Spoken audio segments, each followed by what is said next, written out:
Sorry about technical difficulties.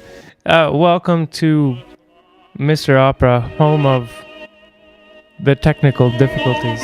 You know, sometimes you're trying to get a whole bunch of things together, and you wind up having zero things together. I think it's like a big that's a big theme in singing as well. But anyway, yeah. So today we've got especially I guess a discussion. Hopefully a discussion. If anybody shows up to talk about it. And if you're here from Mr. Opera, welcome as always. And if you're here from This Is Opera, then I assure you that I am the real This Is Opera. That I do not, in fact, own the This Is Opera channel that you're currently watching This Is Opera videos on. And I'm not currently using said channel to do some counter programming against what I believe is an inherently destructive, foolhardy, and I don't know, I guess like a bit silly to me, quest to teach the world how to bring back the old school of singing opera by not being able to do anything remotely resembling the old school of singing opera, and simultaneously playing videos of people who used to be able to, while claiming that this is what you do, except you just have a smaller instrument. Anyway, but that's that. I mean, we don't need to talk about This Is Opera on the This Is Opera channel. Make sure my chats are connected here. Yes, they are. So, we're going to be talking about Fach. We're going to be talking about Fach because Tony Linke, one of our viewers, who I'm told will actually be coming on this show at some point. So anyway, he sent these clips of Greg Kunde singing different repertoire. Ostensibly, we're going to hear some lighter stuff and some heavier stuff that usually isn't sung by the same person. And then we have to give it to those who believe in Fach that this is not the same person at the same part of their life singing the same stuff. You know, so they might make a case that there's Fach, but you can change your Fach over time, and that just proves that Fach exists. Because how else could you change your Fach, right, if your Fach didn't exist? So let's listen to this. Tony is here! Oh my god, he's everywhere. Tony is everywhere. Oh my god, and now I didn't orient my fingers here. Okay, so I think this is the earlier Greg Kunde. Tony, do you have the, you gonna make me look up what he's singing here before we get started? Or can you tell us? And you know what? No. While you're there, I'm going to, just on the Mr. Opera channel, change these, I can't change them now. I have to make a mental note to, change these latency settings. I have it on normal latency. And normal latency apparently means that I can't interact with you guys really in real time. Like, yeah. You guys can interact with each other in real time, I guess, and I'm seeing that. But there's this delay between when you make a comment and then when I see it, and etc. And I could turn all that down so it's more responsive, so that like we have more interaction. But anyway, so we're gonna watch Greg Kunde singing something and then singing something else. Let me look up what it is here. Do we get any volume? Can you guys hear anything? I don't get no volume here. No volume. Oh, here we go. This is unfortunately not the best picture.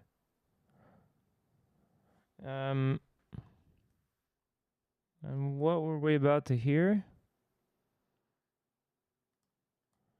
We were about to hear. Yeah, not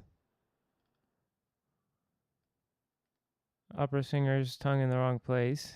Not that. Come on, guys. What were we about to hear? You're gonna make me. I don't. It's, what do we listen to here, guys? Well, anyway. Hopefully, Tony's gonna tell us what we're listening to.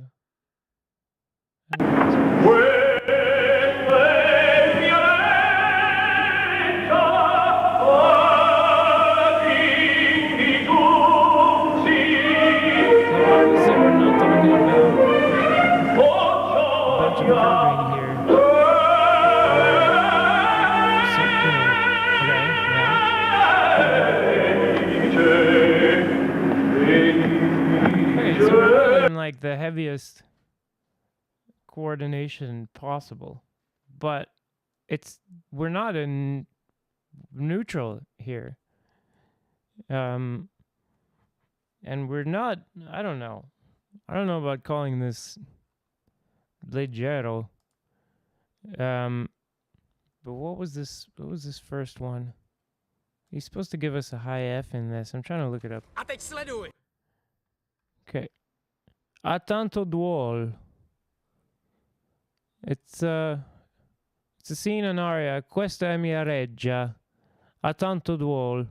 It's from Ascolto Padre Gemiti. Fernando's Intrinsaria from Bellini's Bianca e Fernando.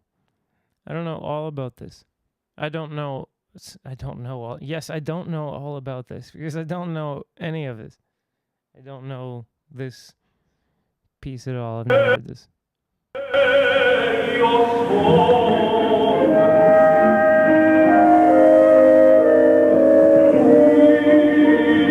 I imagine if we could see, but look at this horrible video Tony gave us. No, just kidding, Tony. I'm sorry, I shouldn't say that. Ahoy, Petre. Zdar. Daš si brko a pivo v parku? Okay. Okay, so let's listen here. Yeah, anyway, saying if we could see his mouth position, I'm thinking that we wouldn't see these extreme large openings with the high notes. More in the direction of these like smile positions that you'll often see tenors using. Okay.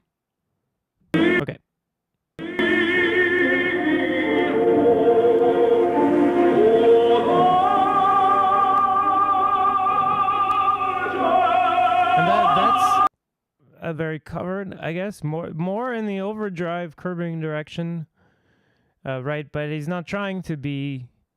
I mean, he's trying to be soft there. I'm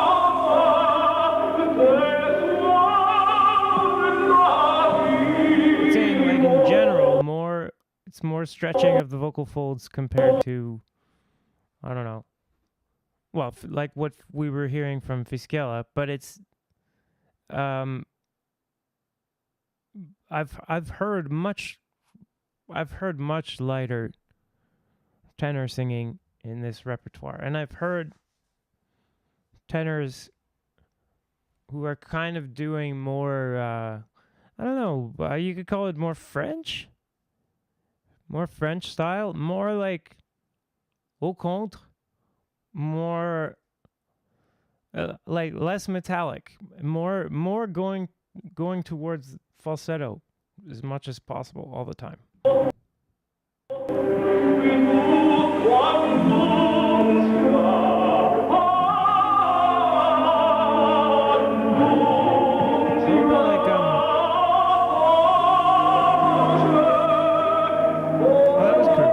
Wasn't it? This is that ending note.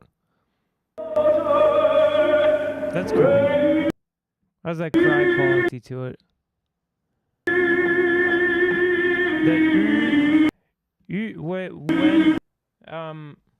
I think in general, like if you're talking about vowel substitutions, which I like to call it for classical singing in general, you're not gonna do vowel modification for E. You're gonna do vowel substitution, and then probably you're gonna modify that. So you modified your vowel. I know why I'm getting the same. You know why I'm getting the same chat on both sides is because I've got the same chat on both sides. So I'm gonna. Hi, Aiden Phillips. Thanks for watching. Glad you're here. I don't have you up on the screen because I made a mistake here in my thing. So I'm gonna fix my thing, and then we should see Aiden here.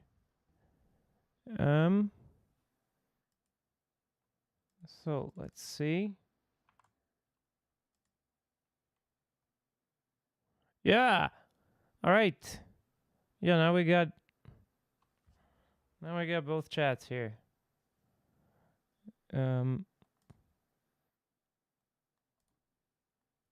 So, all right. Oh, what the heck was I talking about? I'll put myself up here. Yeah, well, I lost my train of thought, so. But welcome, Aiden, Tony, Peter. Oh yeah, what I was talking about was that in general, the vowels U and E, as they're often spoken, do not really work all that well for making a whole lot of sound and singing in a concert hall with a loud orchestra and no amplification, etc., etc. I mean, that's not like the best. It's not the best thing, and the reason for it is typically you've got the first resonance, the first formant, and therefore like all the resonances of the vocal tract are lowered to get these vowels going in the first place, and that will take shape visibly as some kind of very small mouth opening. So like ooh, ooh, or e, e. And because of that, these vowels don't work really well. Just because of that, they don't work well for making a big sound. And that's nothing fancy. It's just impedance matching. It's just matching the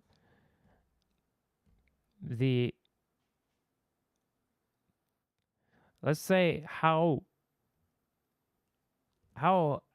heavy the air is basically coming out of your vocal tract compared to the air around you isn't the same. One has higher impedance slightly than the other. And that means the air coming out of your vocal tract, although you could say it's very strong, let's call it too concentrated.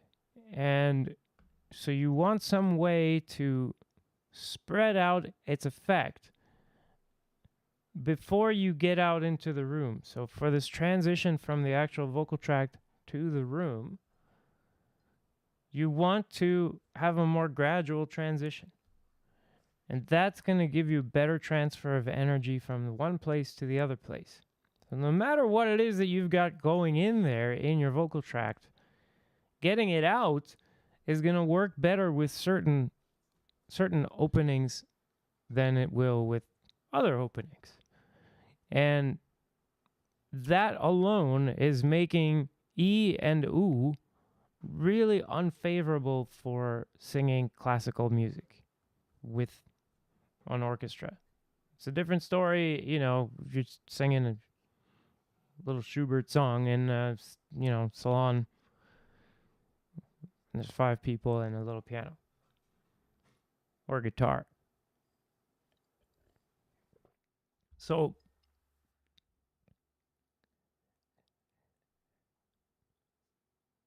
in order to get away from this E and oo, you need to substitute. Some people say modify. I say go ahead and substitute. Go with a completely different vowel, and then you're going to modify that to sound like the one that you were going to try to sell. You get the vowel you're using and the vowel you're selling, basically. And you can sell an E that was actually, to start with, fake and made out of either something like or something like and then you could even do some combination of the two, like but if you go with the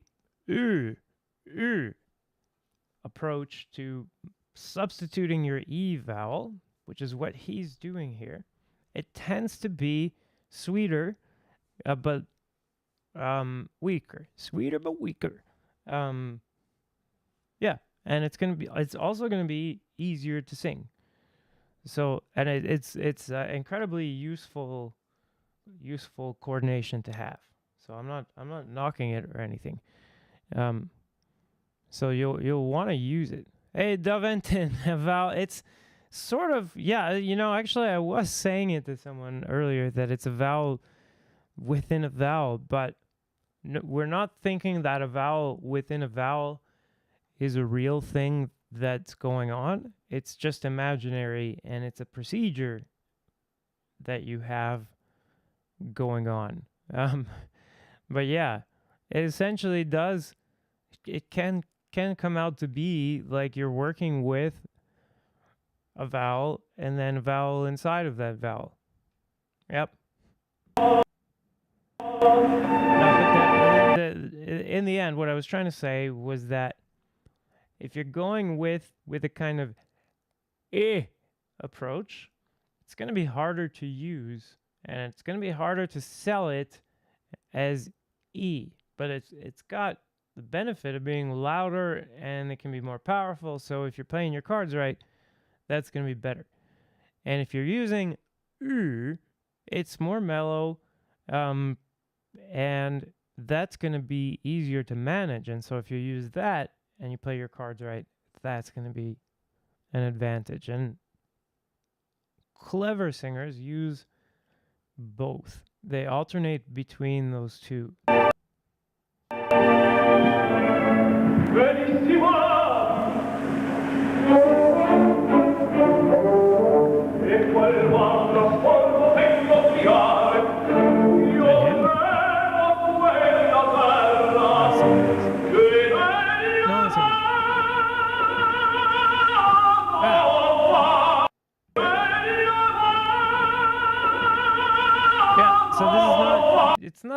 It's hard to see, but you can kind of get the sense that now we're not doing extreme mouth openings. Right? The mouth opening is should we can say conservative? You can almost think of it like, well, you can literally think of it like if the vocal folds can stretch, then it can allow the jaw not to. And if you want to keep the vocal folds from stretching, then as you raise the pitch, basically you're going to have to keep up with it with something. And that's probably going to be the opening of the mouth, shortening the vocal tract, etc., until eventually you're going to run out of options. And you're going to have to do something new. And what he does to get past that is early stretching of the vocal folds. But what's important to point out is that he's not actually letting it go so far that he can't keep a metallic sound. I hear metal in this sound. I don't know. Tony Linka, you could maybe put your 2 cents in. You've got probably better ears than me. But this does not sound to me like falsettone or even like some kind of neutral that's not a falsetto. It sounds metallic to me. Let's hear it again.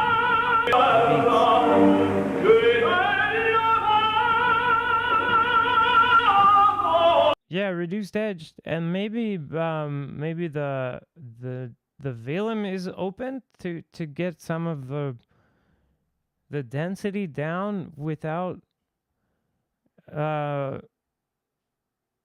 I don't know, almost like without overstretching. Like it's like he keeps it. Something about it. It's a good TA engagement, but then maybe letting the nose open. Really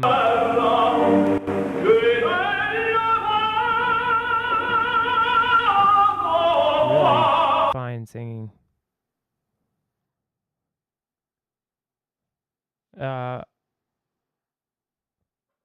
There's a little bit of I've heard singers be more nasty, so I don't know if this is smile position. I think he has a more round. I can't see.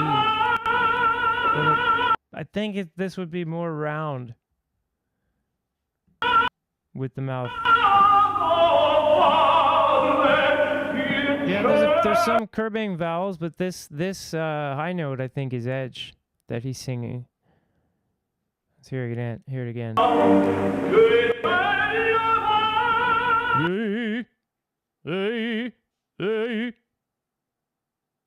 Might be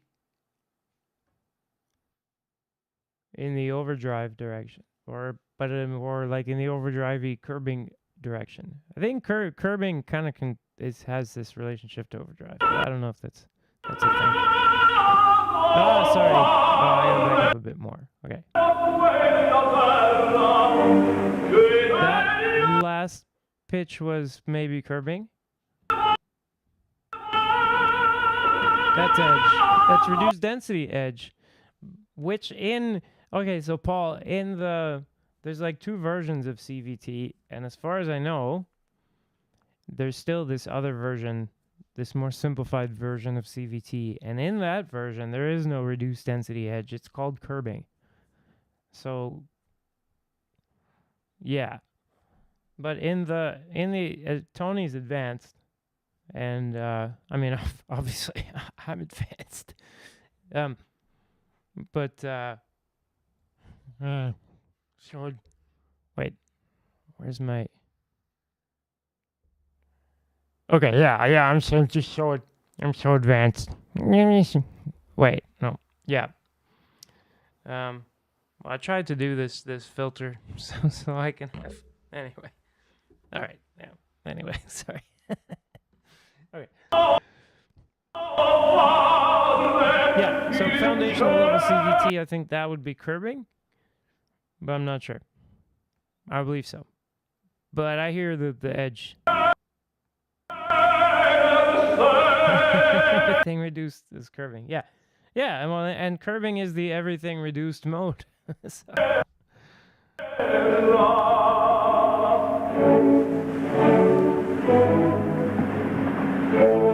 That ending was maybe curving, but I'm not sure. Could be just. Yeah, it could be.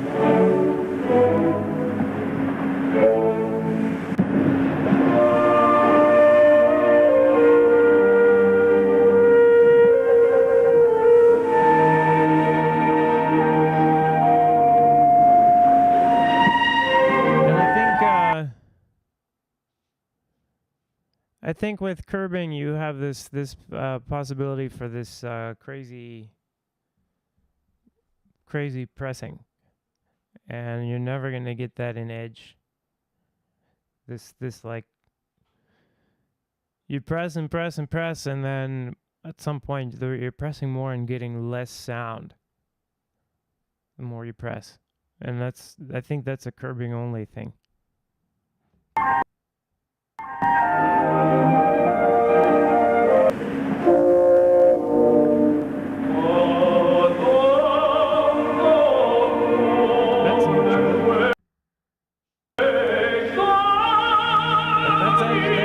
Density Edge again, I think.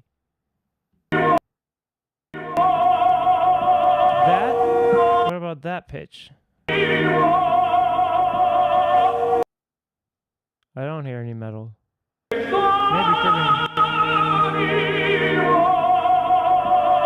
curving. That's both of those. Let's hear it again.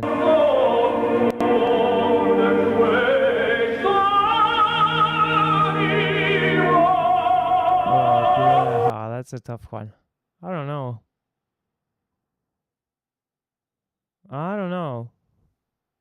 I wish I had this chat a bit more. Maybe I should I don't know. Should be like oh, I know what I'll do. What happened? Okay.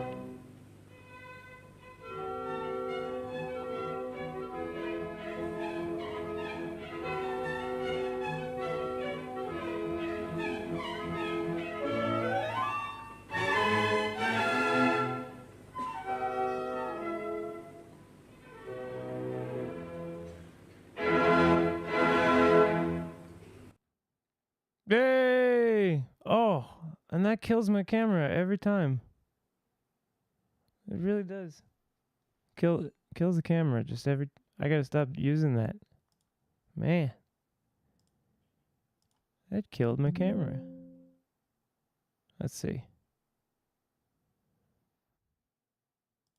Yep. Okay, 1 second, guys. I'm gonna start this camera back up. And I have to just not use that anymore. For some reason it kills my camera. Some kind of hotkeys thing. Oh man. All right, well we can watch a bit more. I think I got audio here, so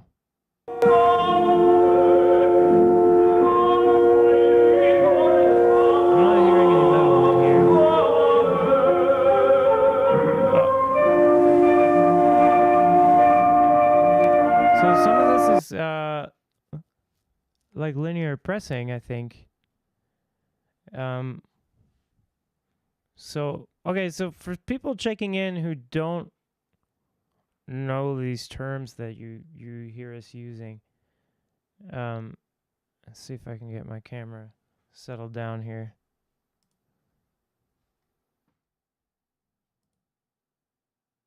Oh geez, it was just trying to. Okay. See, there we go. I'm back. I mean, I wasn't going anywhere.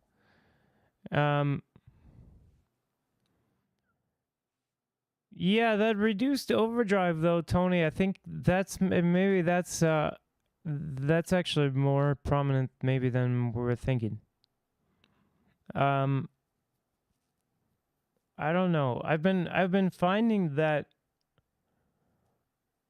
the overdrive edge thing really maybe is more obvious in opera than in contemporary singing, because they seem to really go with posture things that you got to do.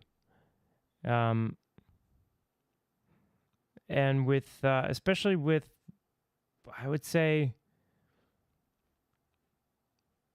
chest expansion or like front of the body expansion versus back of the body expansion.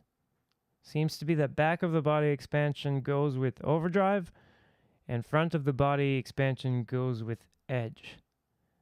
And maybe a lot of times there's some sorting out to do based on that. Oh yeah, you want to try to do that? Do you have hang on. All right, Tony, I'll send you a private message. We can try this. We can try. We're gonna try to zoom in. That's what I was working on all day, guys. That's why I'm such a mess today. I was trying to get the zoom capabilities going. So I'll send. I'm gonna see. Oh. Okay, so I just got a link from Tony here. But then also, Tony, make it so I can just call you. Okay, I'm going to do this first. Yeah, you guys talk amongst yourselves. Sorry. While I set this up.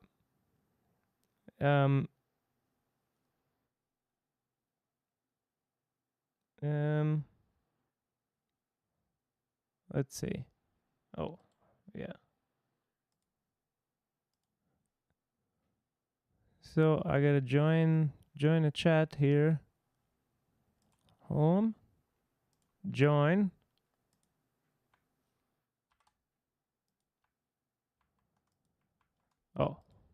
Oh, I see the problem. I need to go like this.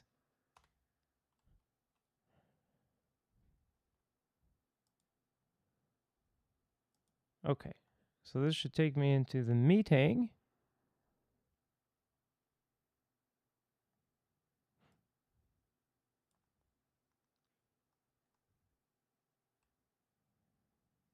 All right.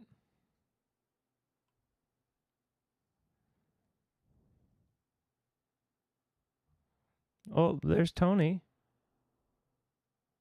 I'll join with computer audio. Can you hear me, Tony? Yep. All right. Let's see if the audience can hear Tony. Let's see. I'll bring. Oh, that's supposed to be Tony. Let's see.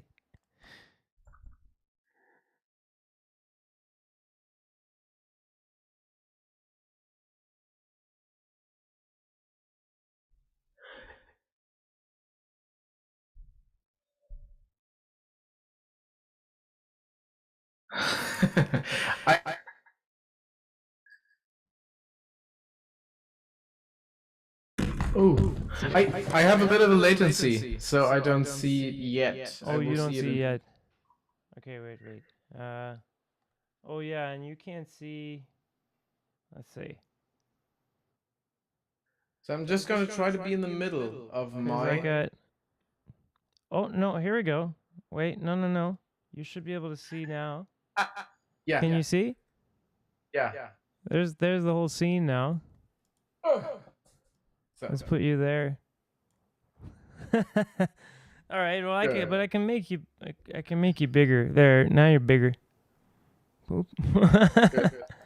But try to be in the middle of the circle. So. Yeah. Wait. And let's. Let's get your levels. Let's see. Can you guys hear Tony? 1, 2, 3. Oh, maybe that's too high. Maybe you're clipping a bit.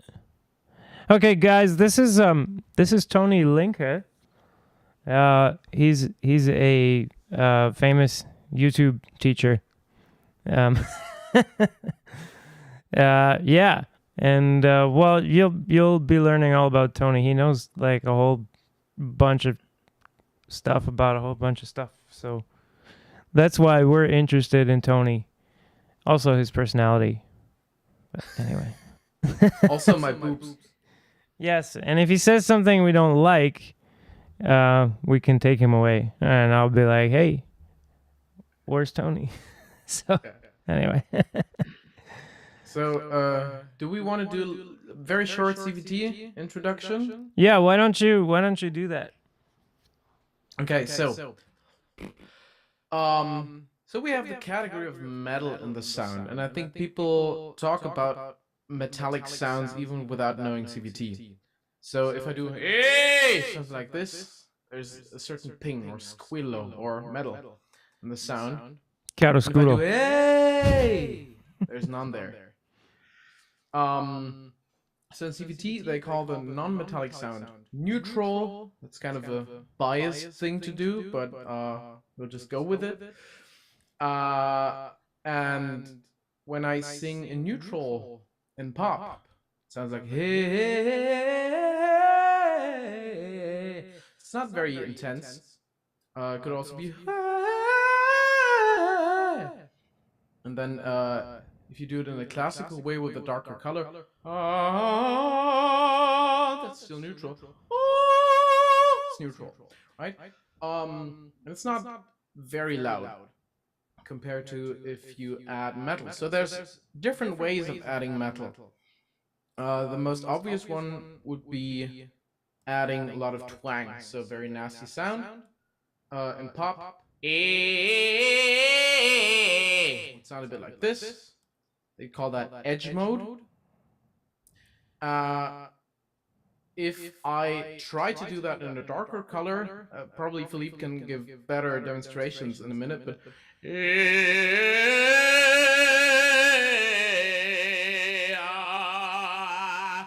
I gotta stop you there, Tony.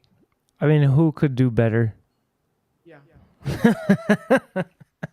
Anyway, yeah, go on. So what I was trying to do was to show you different vowels in edge, because if I have enough twang, I should have relative freedom to move. I can't do the super close stuff, as Philippe said, but I can do all these, and that would be edge mode, and that's much louder. By the way, is my microphone clipping? I hope it's not clipping. You're not clipping on my end, and but I'm not. I'm trying to do a show and produce it at the same time, so maybe I'm missing something. Yeah. And I got a new audio monitor plugin for OBS, so I'm hoping things are a bit better than they've been. So you guys just complain whenever something's clipping. Yeah. And if my microphone still sounds bad, then let me know. So we could also get some metal by going into a yelly kind of style, which they call overdrive. Kind of like the guitar effect. It's like, whoa, hey! That's the pop version that they use for belting. And Philippe can probably give a good demo for the classical thing. I'm not too good at opera drive. Yeah, just 1 second, Tony. Are you getting an echo on your end? I'm not getting an echo of you, but you're getting my echo because I'm hearing a bit of you. Otherwise, I wouldn't.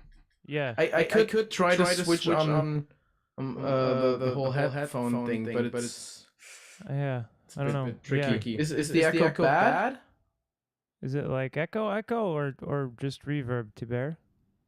Well, he's gonna take a bit to answer. But anyway, you sound good on my end, so I don't know. Must be something beyond our. Yeah, I think it's my sound being reflected from your speakers or vice versa. Yeah. So for the opera overdrive, I tend to say, think of like Tarzan or something, to think of these more like primal sounds, and so like and you start with that and you work from there, and usually it's more this breathe into the back cue seems to help. And if I'm going higher, then I usually want to expand more in the back. So,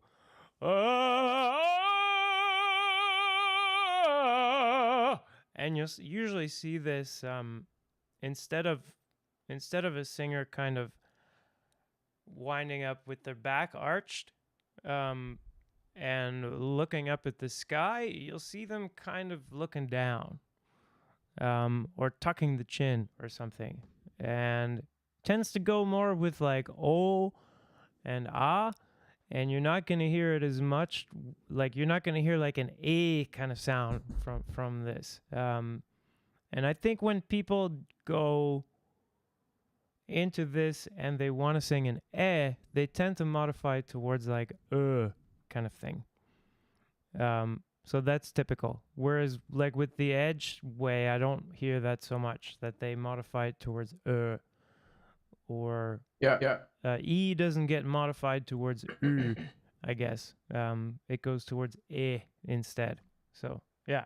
Anyway. Yeah. So I think the echo is coming from your speakers because you're listening to me too loudly. Either you have headphones or you can turn me a bit down. Yeah. Well, I got headphones I could use, or I could just turn you down. You sounded so good. I wanted to hear. Thank you. But don't turn me down for the audience. Only for you. Yeah. No, I'm just turning down my my system speakers. But I also have this feels like a sound check. Yeah. No, I can also put on I could put on headphones, I guess. That would solve it probably. And now I can hear you super well. Yeah. So there should be no echo now. 1, 2, 3, test. Shall I compare thee to a summer's day? Thou art more lovely and more temperate. Rough winds to shake the hill. Oh. Let's see. Send it down here.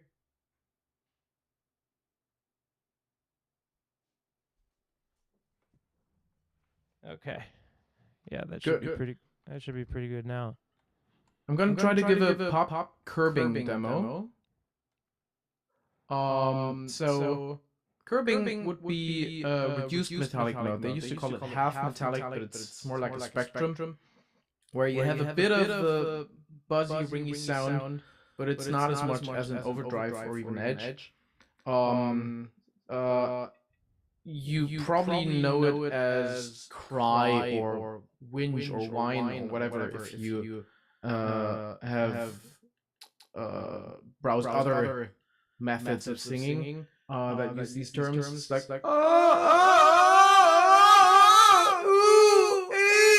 you can kind of do all vowels, but they all get modified towards just this very neutral, lazy thing in pop, anyways. So if I want to mix and pop without going to falsetto, I'm gonna do it in curbing.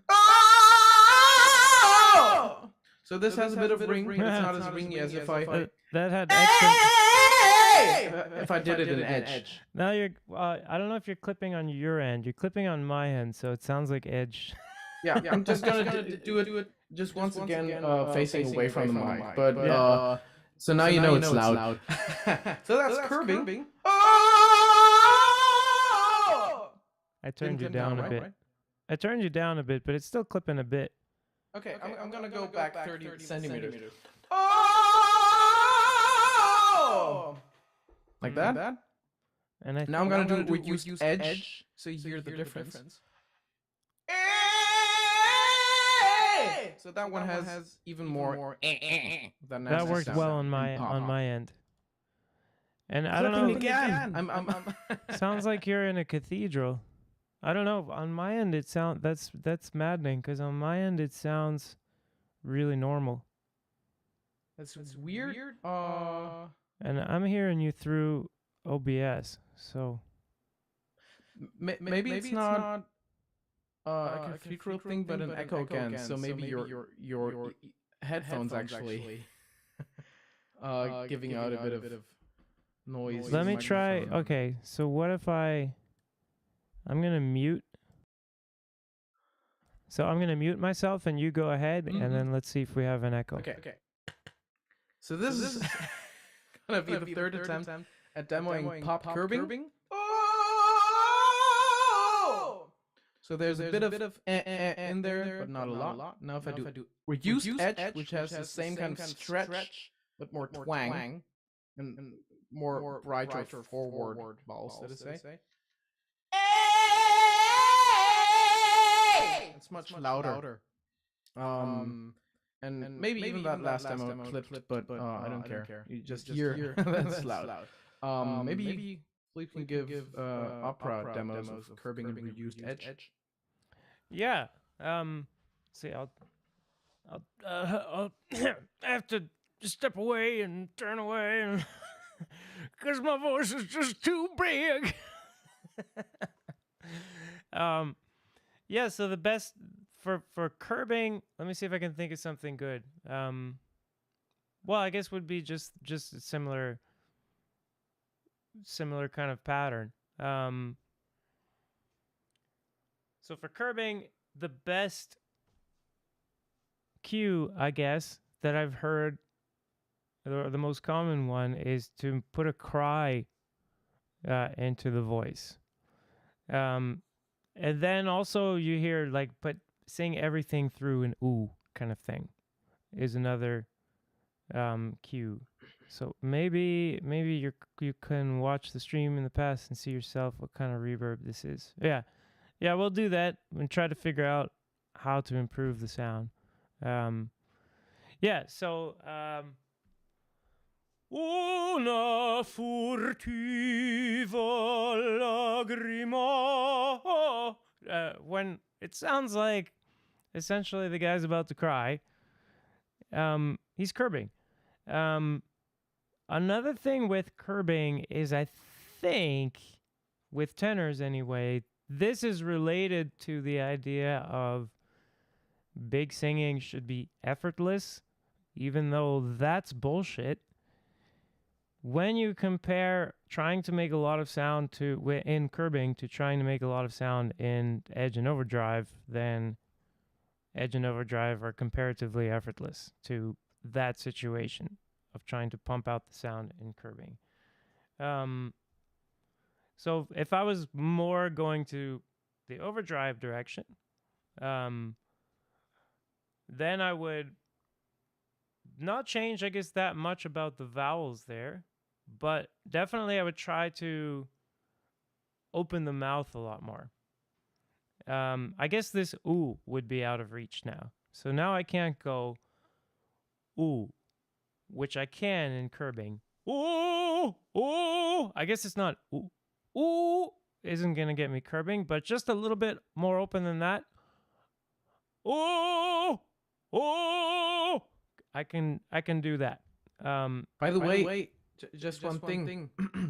I noticed a very interesting thing on Saturday when I saw Martin Müller as Caravadossi. Caravadossi? Is it called? Cavaradossi. Never. You just reversed the. Never mind. You said Caravadossi instead of Cavaradossi. Yeah, Caravadossi instead of Cavaradossi. No. I don't hear the difference. Cavaradossi instead of Cavaradossi. Yeah, instead of Caravadossi. Anyway. Oh yeah. So Ossifer. Toxa is the name of the opera. Yeah, Toxa. Yes, Ossifer. I was not. We could take these. That's why you call it a toxic relationship, I think. Yes, it's toxic. So anyway, what I heard a lot from him in the arias, which are, I mean, it's a big late romantic opera, but it's the singing, I think, does have some lyricism to it, right? So what he's sometimes doing is he's starting on a metallic note. Yeah. And then the offset, not the onset, but the end of the note, for a split second is a neutral. So it's can't do it very well, but it sounds like oh, and there's this half of a second that is it's not super quiet, but it's quieter than the main part of the Yeah, note. yeah. So it's kind of like smooth Yeah. fade out, and it's brighter. So it's going from oh dark sound to just a neutral sound color neutral. And then is the mouth closing or opening for that? The mouth. That's what I'd like to know. Like, so what's he's doing? What he's doing with the formants there?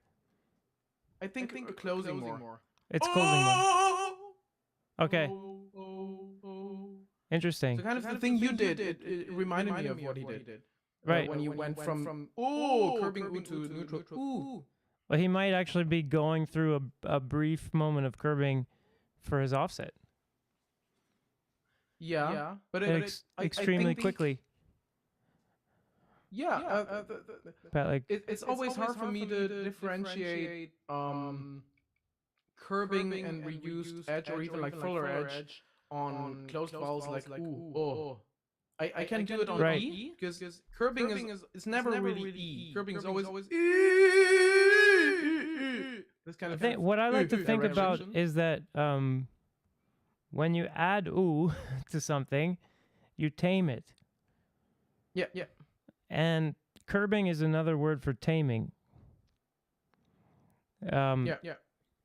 So that other than this mode that they call curbing, I think whenever you're rounding, covering, mixing ooh, mixing o into something, etc., that kind of thing, you're taming it. You might not go into the curbing mode, but you are curbing it. in a sense. Yeah. What? So he's still, I owed you an overdrive. Yeah. So just like so this ooh, this is a good one because the ooh can't be done really in overdrive and in edge. But it's definitely in the word. It's definitely in the phrase. So I don't need these headphones, do I? Not when I'm not speaking. No, I don't think the echo had anything to do with the stuff on my end anyway. I don't think it was feedback echo. Yeah. So the ooh if you want to go towards, let's say, opera overdrive or opera drive or this more primal kind of Tarzan, not noble kind of thing, goes more towards O.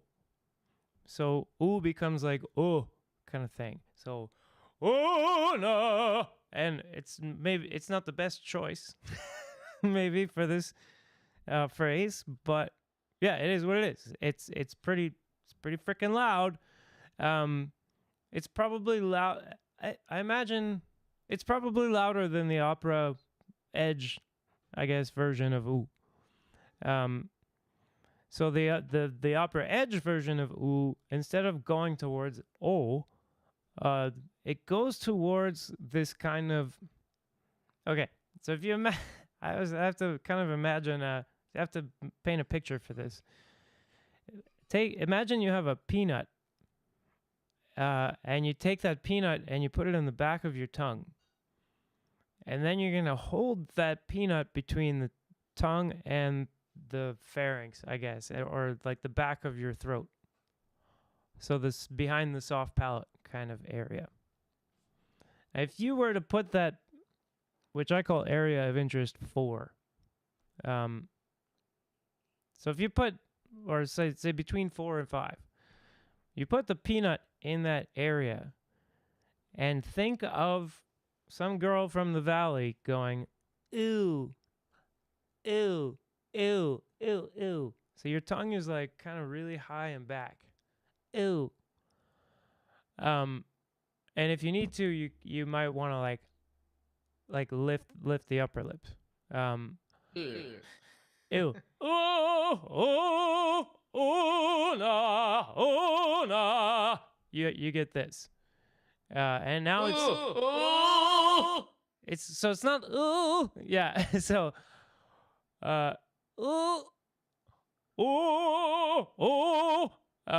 if you go ooh, you had the larynx too high. So take the back of your tongue and shove the larynx down with essentially. Well, that's not how it works, but yeah. Well, so you get the tongue down and compressed, I guess, so that it can constrict area of interest number 3 and help get you into edge.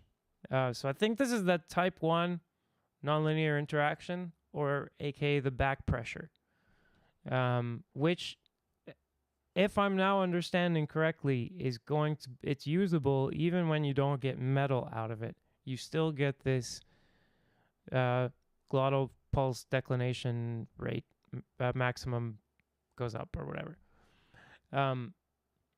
So you with the one part of your tongue, you're oh ah ah ah ah ah ah ah. So it's not raising it up like in regular edge where you go eh eh eh. You take that whole thing, and I guess including the jaw, just move it all down. Ah ah ah ah ah, and then you can start retracting the tongue into what I call area of interest number 4, and you can get the sound darker and darker. You take that far enough, and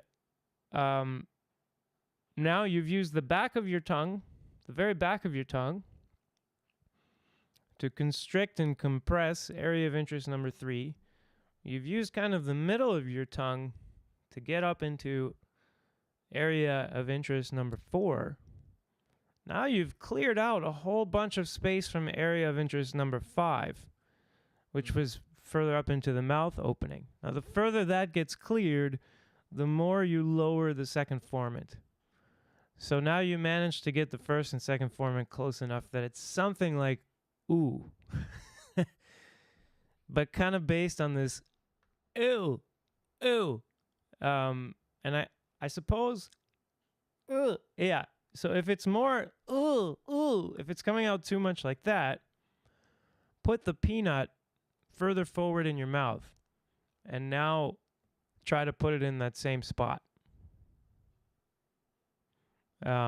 Yeah, and then eventually you've got this. The peanut metaphor. That's what CVT used for finding distortion. Well, yeah, and I think the only difference would be, and they're finding that in Edge, aren't they? They're in Edge often with this. They're just going a step further. Yeah, basically. well, crushing let's see it. if I can. Ooh, no, that's distortion, yeah. Oh, no, Oh no! With the little, I think I had a little rattle in there, didn't I? No. Yeah. Should we teaser that we're maybe going to talk about rough effects in opera? Well, yeah, but we should. Point. Let's see if this is any of this is actually getting through what we're saying. Looks like no one. We cleared the room. No one has anything to say anymore. 5 people watching though. They're watching with their jaws agape. Their fingers are frozen. Yeah, we've said so much that they don't know what to say. Well, okay. So Tiber, I'm gonna mute myself while you review the stuff. Well, no, I just want to know, because Tiber's here, so he's great. Keep going. But what I want to know is because I know Tiber in particular had some confusion and questions about metal in the first place, and when is it metal and what isn't. I think today was great because actually we heard not only metallic and not metallic, but then we heard you fiddling around and getting a lot of distortion on your louder tones, and I think we also got to hear how clipping sounds, or distortion, that's what clipping is, guys, sounds an awful lot like metal, and whole lot of people could get confused about that. But anyway, So I don't know if people are getting it, because I guess it's not the easiest. It's like some of these color science topics, I guess. Yeah, it's also I think it's also hard, even for people who know the difference, distinguishing metal from twang. So if I do a twangy neutral and you don't know how loud exactly it is compared to other sounds I make, you could mistake it for edge. And do you think that has to do with actual similarities, or do you think it has to do with associations? I think I think the similarity is that the same frequency range is being boosted roughly from twang and metal. Right. It's just I think the twang has a broader kind of spectrum. It's more like the singer's formant cluster thing. And metal is not as broad, but it boosts it. So if it's very loud in that kind of range, it's probably metallic, it's probably edge. If you hear a bit of the buzz, but it's not as nasty, more like it's probably overdrive or curving if it's less. And if you have a bit of there, but it's not very intense, that's neutral. That's neutral, right? Right. So I hope that, I don't know, I hope that helps, Paul. But to me, it's also that one of the reasons, maybe in addition to that, that people get confused is because of the whole necessary twang thing, where if they're not hearing any twang, they're not going to hear any metal. But yeah, just because I think necessary twang is closure. What's that? I think the way I've heard lots of CVT people use necessary twang, they just mean vocal fold closure. Well, right. Well, yeah. Not being veiled, basically. A lot of times, classical teachers talk about vocal fold closure, and they mean twang. Yeah. So that's funny. Totally. Maybe I could demo one last thing. I could start on different vowels and then introduce metal. Yeah, let's do that. And then depending I'll on make what it a bit vowel I bigger started here. Okay, so what's this demo going to be? So I'm gonna try to start on different vowels and different ranges in neutral, so without metal, and then introduce metal. Okay. Depending on what vowel I'm starting with, how much twang I have, and what range it is, it's gonna come out as different modes, and I'm gonna name them. Okay. So if we do like German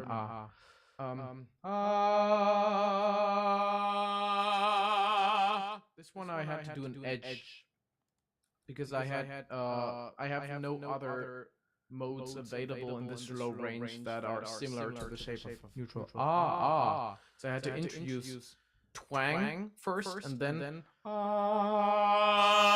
lean into it so it became metallic. By the way, if you disagree about any of this, just interrupt me, right? No, I got them turned off. Oh, you can probably see on your end on Zoom, but but you have to interrupt me. Oh, okay, I'll interrupt you. Yeah, but I've got them. I'm just hiding them for a second, just so we can pay attention. Yeah. To what you're saying. So if I do this same shape at a higher range, more options might become available to me. So I could that's the A shape, right? I could make it more open. So now it sounds like that's neutral.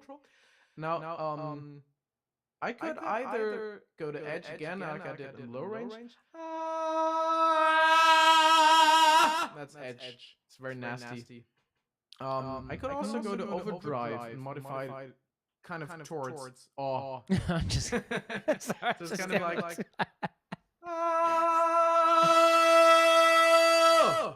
now it didn't really sound like anymore, but it was close enough to work in context. So that was overdrive. It didn't have as much twang, but it had a bit of buzz to it. I'm gonna do it just once again so you can listen for it.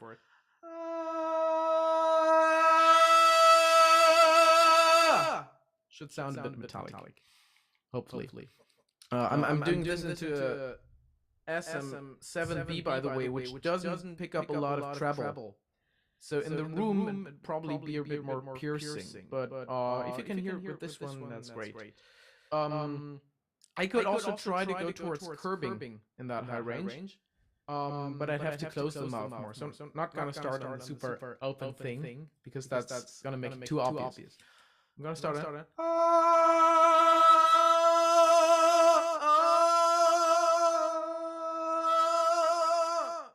And it's a bit pressy.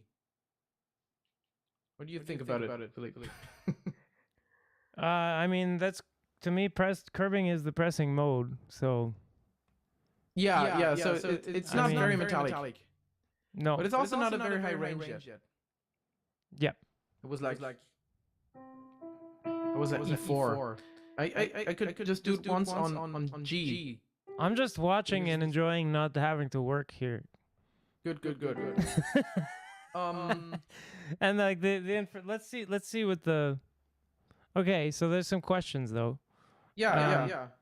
So is overdrive just closer to and edge is closer to and so that's gonna bring up centered vowels, I guess, and etc. Yeah. I wouldn't say so. I would say that overdrive is close to anything that sounds yelly, and they usually transcribe it as O, so OH. I'm gonna do it into the chat. Or it's possible in overdrive too. Like that. That's overdrive.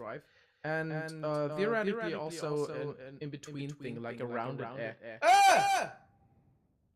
which they don't have it in the app yet, but they're gonna have it at some point because it's correct. So that would be overdrive vowels. And this rounded everything rounded for some reason. Oh, sorry, never mind. I shouldn't. Yeah. Go on. Yeah. And in edge you can do, to put it simply, anything fronted. Even though that's kind of a metaphoric thing, but you can do because that's fronted. So edge shares that vowel with overdrive. It's just that an overdrive sounds more yelly, and an edge sounds more nasty. You could do ah. It's not really ah. It's more like ah. Cat, right? You could do so kind of like bit, the bit vowel. In the low range, you could also kind of afford E, but it's not gonna be as metallic. So I guess we're gonna ignore that for operatic context. You and maybe do kind of thing too. Maybe if everyone else is getting this echo, that's what I would like to know. Or if it's only some. I'm gonna mute again.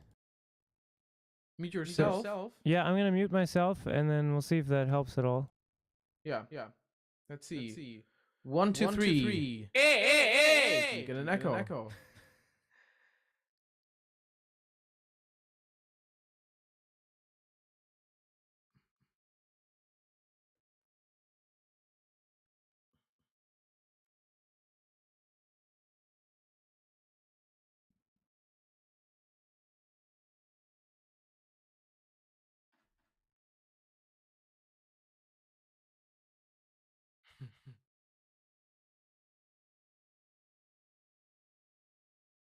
Okay, can you hear me there?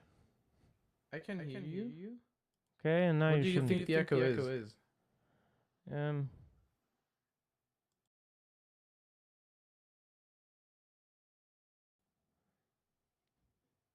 Yeah, so nothing seems to help. So, and I think we have a good. I'll have to maybe look it up. Let's see if the other Paul, are you getting this? And Peter's watching from the beginning. From Nigeria. Let me see if there's some other settings I could look into. But I guess keep going with presenting this, because yeah. So you're just gonna hear the demos with a bit of echo. That's cool. Yeah. Cool. No, at least I think you should hear the onset should sound clear because they can't have any echo yet. Just one demo of the thing at like G4, which I guess for most tenors would be where they start covering. So it's like if I do that's neutral. If I do if I go towards really bright right now, but that would be edge. If I go towards again, OH. Oh! I'm closing it. I'm diphthonging it so you hear it, but it's basically if I don't do the diphthong, it works as an ah. That's overdrive. If I want to go towards curbing, now I basically relax the corners of my mouth a bit, and it should go towards And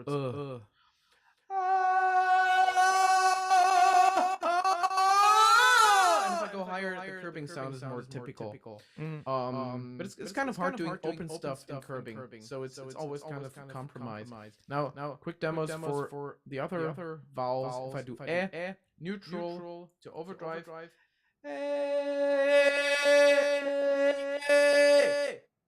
Neutral to edge. Should sound more nasty than overdrive. I can't really do in curbing. I can do a more closed covered version of it.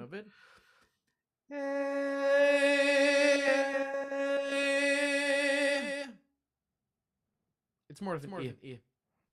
You'd probably call it a substitution. There's probably something that some people are wondering, because we kind of just introduced CVT to a bunch of classical people. Is like, isn't this a little bit complicated? And like, are you really thinking about curbing and overdrive and these things when you're singing? Like are you and isn't that restrictive? Like, okay, now I'm going to do edge, so now everything is going to be sounding like only these vowels, and you're stuck with that. So that's probably, they're wondering things along those lines, I'm sure. Because so I am thinking about modes. At least when I'm working on songs. Not necessarily when I'm performing them. Even then, I might think about the more complicated parts. Or I might not analyze them in that moment because I already did that. But I might think, okay, I want to do this in overdrive, and I open the mouth. Or I might what I personally think, because I make sad boy indie rock, so I sit on stage with a microphone and an acoustic guitar. I don't have to be very loud, but I want to sound chesty. What I'm doing a lot is I'm trying to go to the limits of neutral without getting metallic. So I'm doing a lot of stuff like "So Sally can wait," and it sounds a bit like I'm going for overdrive, but it's not. It's neutral. Mm-hmm. It's very close to the border. So what I have to think is okay, go for these shapes, but don't actually right. have the vocal folds come together in a metallic way. So have more airflow, be more wasteful, right? Less aggressive, less held back, whatever the actual vowel is. So like a bunch of cues opera singers are using to try to get the opposite results. Because that's funny, because a lot of people looking for like less airflow are using cues for more airflow. So it's always still just funny when I hear someone using those cues, but it's like totally appropriate, and it's it's totally logical and makes sense. People often miss or conflate air pressure and airflow. Right. Which in neutral, they are kind of independent. You could have more of both, or less of both, or more and less of either. Like you could switch it. And my the simplified version that I tell my students is that in metallic modes, more pressure means less airflow in tendency. So it's more Right. oppositional there. Right. Well, and it's logical. I mean, if there's less airflow, if there's more pressure, how did it get to be higher if the air was coming out? And by the way, there's a question. CVT, whether CVT is more descriptive or prescriptive. Yes. And I think CVT is very descriptive. In the sense that they might tell you which vowels and shapes to go for because they saw what people do that works. So they're giving you, they're trying to describe every option, and they're giving you guidelines for what works, but they're not telling you this one is the right option. What they're saying is this one is going to be more efficient if you're going for this sound, so they call it the center of the mode. And then if you diverge from that, they call it the margin of the mode. So if I do overdrive, but then I want to go towards I want my mouth shape to be very close for some reason. Maybe articulating quickly or whatever. So instead of I do something like oh, and I still get the overdrive sound, but it's not a typical overdrive shape anymore. Oh, and you can hear it's unstable. It wants to break up a bit. Oh, even if it doesn't, it feels kind of effortful. Like I'm not getting enough sound out of my effort. So that would be overdrive, but it's not a very centered overdrive. It's not as efficient anymore. And they don't mean that in a judgy way. They just say, well, you want to do it for hours, then maybe have a safer home base. But in its nature and its philosophy, I think it's descriptive, not prescriptive. They do, yeah. I would agree, and I think they do have some prescriptions, but like Tibera was saying, it's generally once you've introduced a goal, and it's like, well, this follows from what you've decided you want to do. So it's like they're not dictating how you should sound, but they are, if you're saying that, like, oh, I want to sound like I have my mouth open with my mouth closed. Well, it's like, unfortunately, when you close your mouth, it sounds like you closed your mouth. And I guess there are some closed mouth positions that sound a whole lot more open than you would expect, but something's always going to give them away. And I had this fellow student that she's a pop singer, but she when you don't see her, you're thinking she's doing super loud belts because she's singing into the microphone, so you don't know how loud it is. But basically, what you're hearing is whoa! You're hearing this kind of thing. Maybe now I fucked up the sound because I had this filter here. It's basically hey! Oh! That's what you hear. What she's doing is ventriloquist position, basically. Yeah. Whoa! And right now I was trying to stay on the overdrive side. She's actually not in overdrive. She's going to neutral. I can't do it as well as her. Yeah. She's doing right. Doing this thing, somehow manages to stabilize it and has a microphone. And it sounds like the fullest belt ever. It's really interesting. But it's there's also that who's the ventriloquist? I can't remember. She was a little kid, and she got a little bit famous for a little while. She was doing it on America's Got Talent, and she was doing this ventriloquism belting, and it does sound incredibly open for someone ventriloquizing, but still, there's a line where there's effects you're gonna get from opening your mouth, and you can't get them and not get them at the same time. I guess you're not gonna get the actual volume, and you're not gonna get as much buzz. Yeah, and at not with as little work. Yeah, and I think also the sound will change in some perceptible way. So it's just that the one thing can't be itself and then not itself at the same time. It's like yeah. So if you asked for, well, I want to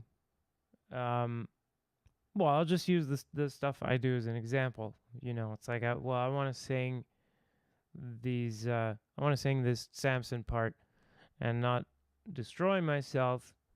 And then if someone says, oh, but also I want my face to look completely relaxed the whole time and not to ever show my teeth or something like that. Like they read Garcia along with me on the live stream and decided Garcia was right. After all, we should never show our teeth or have trumpet lips or whatever when we sing. And it's like, well, once you said that you want to sing this Samson and you want to not wreck yourself, now I have to tell you, like, you need to open your mouth. You just need to. Or you need to be Klaus Florian Vogt and be loud. Yeah, I guess, but is his mouth all that closed? It depends on the vowel. The open vowels he's open, the closed vowels he's closed. That's amazing.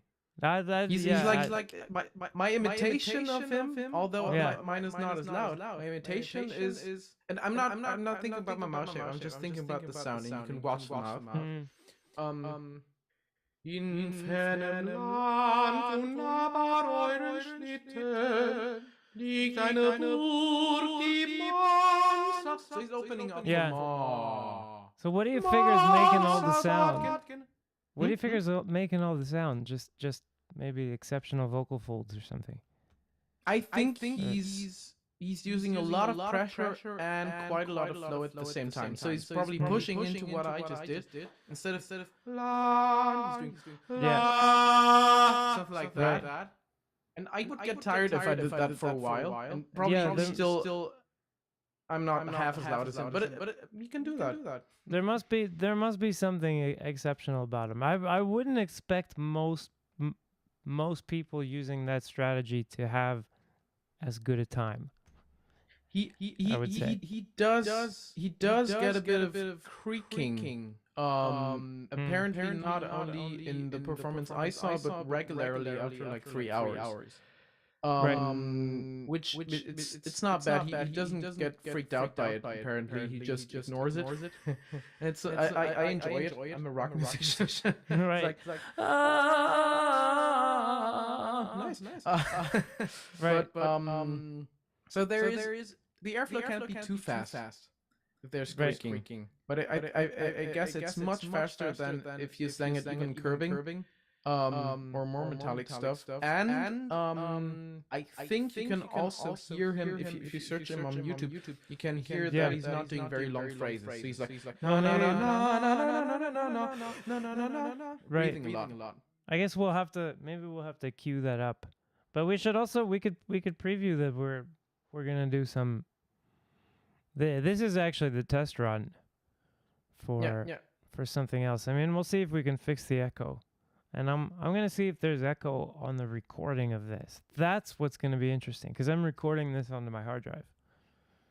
I'm also gonna watch back.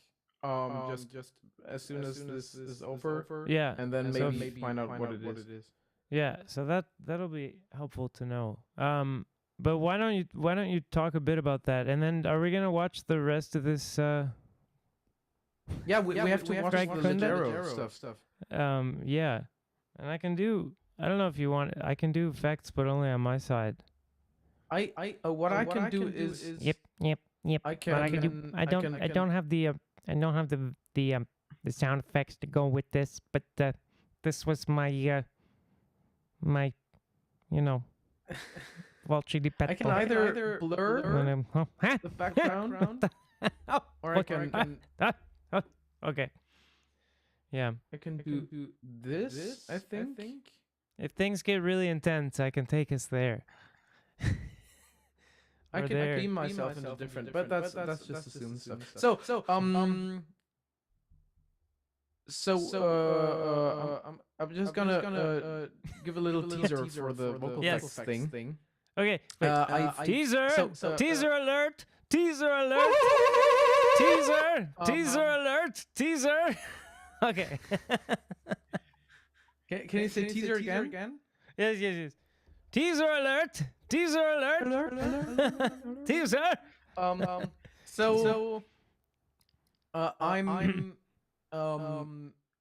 I'm a criminal. I regularly illegally bootleg opera performances. Oh, I even sometimes pay more money, so I sit in the front and I get the better sound with less reverb. So that's what I do whenever I go to opera.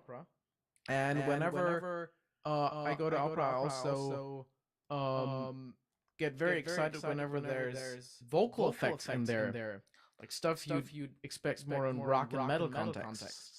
Whenever someone's on stage, no, no, no, no, no, no, no, doing stuff like that, I'm very glad that I'm criminally bootlegging the whole thing. And I collected all these, and I guess we could go through them and not just categorize them. That's what I like to do. I think that's not as interesting to most people, but it's more interesting to see what the exact use of vocal effects tells us about the coordination people are doing, because you can't do all vocal effects in all coordinations equally well. And sometimes if we're not sure, is that overdrive, is that edge, is that metallic at all, the sound of the effect will give us info about it. At least that's what I know from pop and rock. There's no reason it should be different in classical. And we can also talk about which ones are obviously intentional and which ones don't seem as intentional. For example, the Klaus Florian folk creaking and other people, by the way. Yeah, and so I've got a track to submit to you for that. I think I know which one. Yeah. Yeah. So that's what we can do at some point, and we don't have a date yet, I think, unless we just spontaneously pick it up, but we don't have No, but I mean, with my channel, so it's not popular enough that scheduling ahead makes a big difference. It's most of your views are gonna be in the rewatches anyway. So yeah. So we just have to actually be good, and then maybe people will care about us enough that they want us to schedule more. Nice. Okay, let's watch some. Let's watch some of this. Make you a bit smaller. I don't know why it's not. It's supposed to move you, to a nice and neat location, and it's not supposed to make me slightly larger than you. I look like the singing success guy. Like, oh, yeah, okay. Let me watch movies with Tony here. Wait, no, and also, I'm gonna do this. Wait, where's? Sorry. I have to there. Okay. Okay, so I'll make myself smaller. And then we can watch. I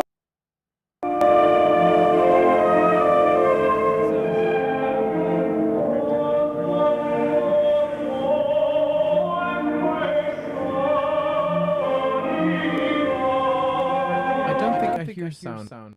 You don't hear sound. Ah, well, I hear sound. Let's see. Wait. At least not awfully loud sound. No, but how do I send it to? 1 second. I can do this. I can send it to you by. Okay, I'll add this audio monitor filter. And we send it to this fake cable A. Let's see if I still hear it.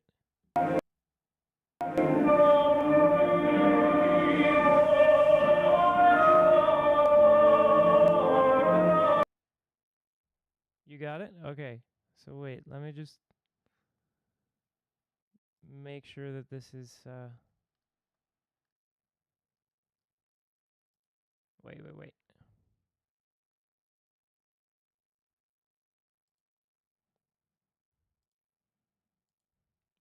Set this up right here, because the volume should be linked and the mute should be linked. Okay. So now this should be at an appropriate volume.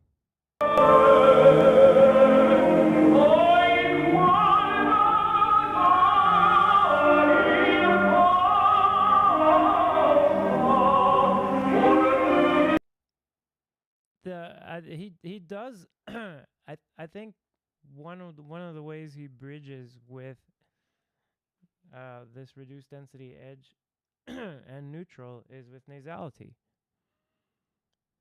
And I'm not saying he sounds nasal.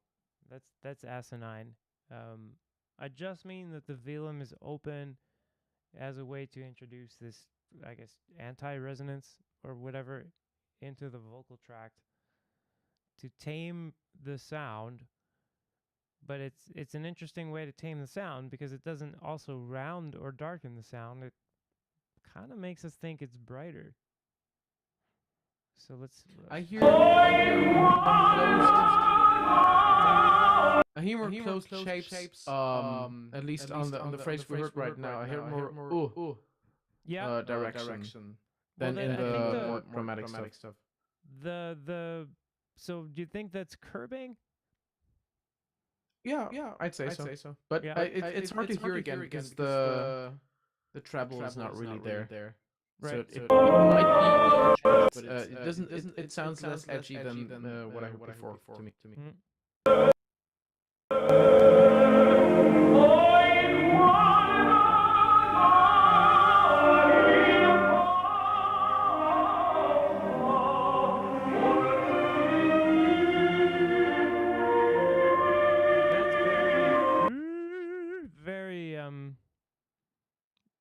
Shall I say, the very typical, I call it a vowel substitution, not a modification, where, and I say that further you can modify these substituted vowels to make them sound more like the original, but that literally this E is substituted and you have U instead.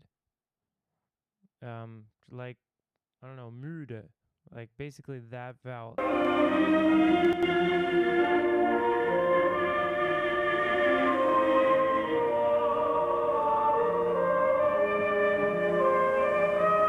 that seems to work.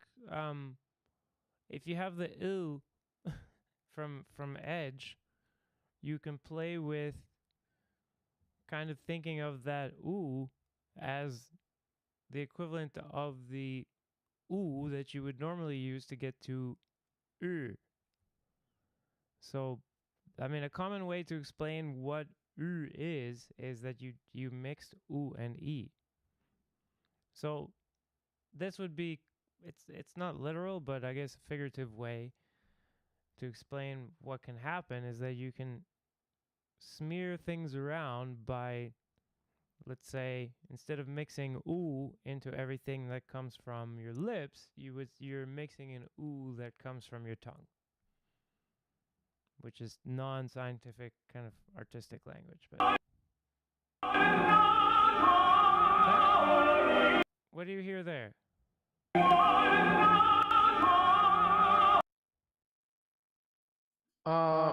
This high note. So if I translate it to pop, I get curbing, but then he has more twang. So it might be reduced edge. Right. But So, you maybe call it overdrive. I don't know. No, well, I was gonna say reduced density edge, but then he's got the velum open, but he's shaped his velum kind of in a round way, I guess, that rounds out the sound, interestingly. And that makes it a bit, it's almost like a dark nasality. Yeah, I have to try.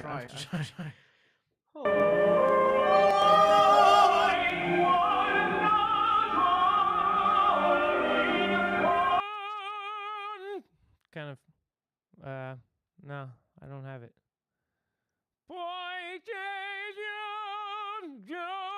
Kind of thing. So that was nasal.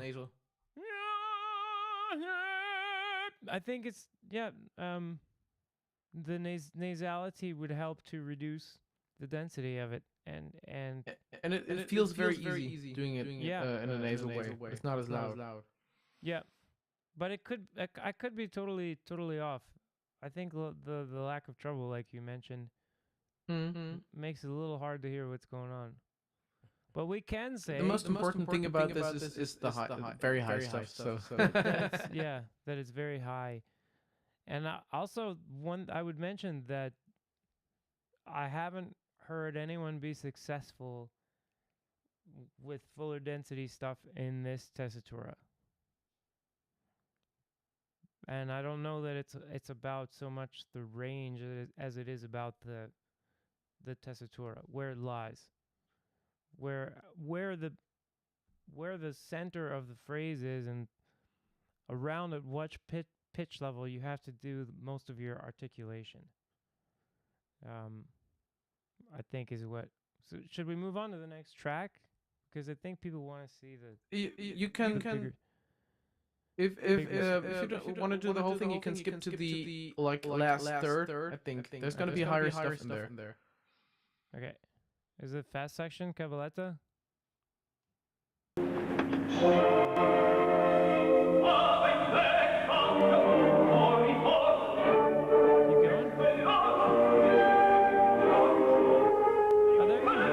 That was interesting actually, because you hear there's the weakness of this kind of approach. So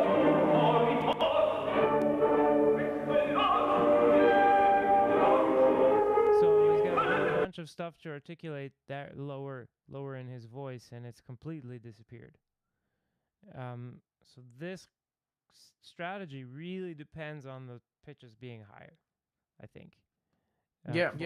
For live orchestra kind of thing, and also a sensitive orchestra really helps. I think on the more dramatic stuff, which I don't remember any specific phrase right now, but on the more dramatic stuff, he also has some lower stuff that I think is fuller compared to his leggero repertoire. Right. It's not. It makes I mean, if you think about it, like, how can you be stretching the vocal folds like that, even if he's resisting the stretch? Like, he's got to be stretching them more than he would be for fuller density stuff. And then to expect them to behave like morning vocal folds, you know, for the low stuff doesn't make any sense. But I've noticed the opposite effect is that if you start singing higher and higher tessitura, eventually, even if you're really trying to prevent the stretch just from articulation and stuff, you're going to stretch out. And then the low range gets weaker. You do the same thing, and you get a weaker low range than if you hadn't done that. And you wait like 10, 15 minutes, and it comes back about 80%. So it seems like there's just it's just the reality of it. You can't have your cake and eat it too. Like, if you're gonna be really stretching out your vocal folds, well, now they're stretched. Yeah. Would you say though that he's stretching more in low range in this video than in the other one?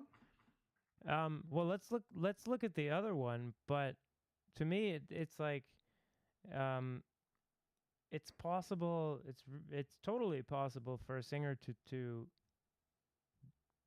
use both approaches, but it's unlikely for them to be able to rapidly switch between the two. And also, I don't think he's going to extremes. He's never losing metal completely, but he's also never going to fully metallic or fuller density. Right. Yeah. But it's I think the low notes and the was it Otello?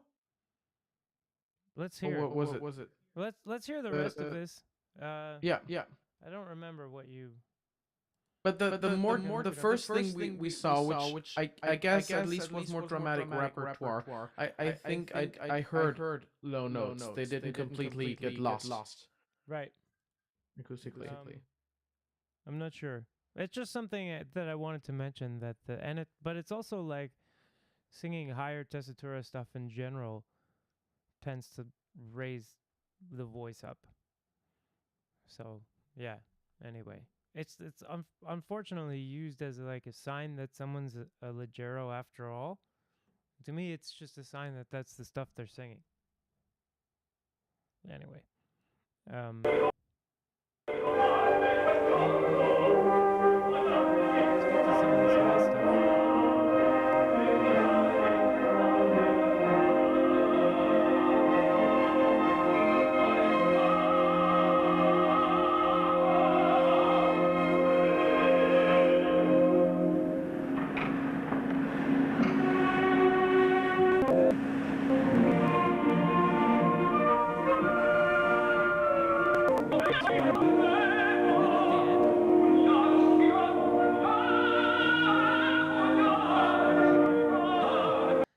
that's pretty good.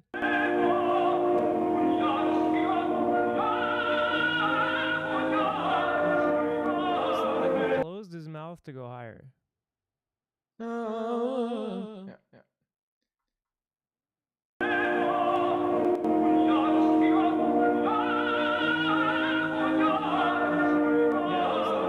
Like ventriloquist position almost for the high part. So that would be curbing. Curbing. If it's closed mouth, I'd say curbing. Paul's saying he thinks also people consciously changed their voices to sing different repertoire. Corelli post 1960, for example. Paul, I think people changed their voices for different roles. I mean, to some extent. I mean, I do anyway, or like I just let it happen. But when I start looking at a role, that role gets a voice, and I don't know. Maybe other people can't hear it, but I can. So I think that's a good idea, though, changing your voice to sing different repertoire. Unfortunately, that's taught that it's not a good thing. I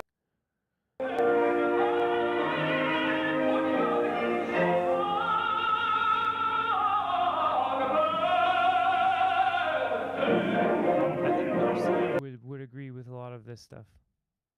A lot more than maybe some of the other clips we see. Yeah.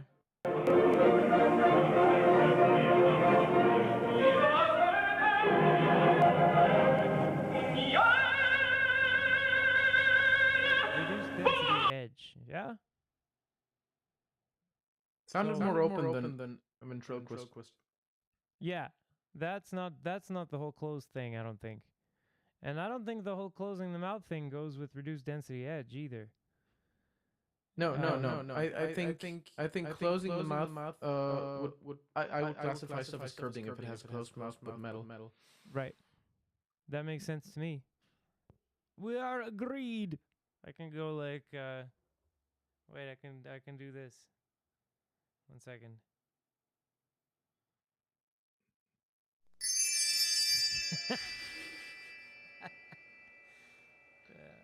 No, okay. That's not.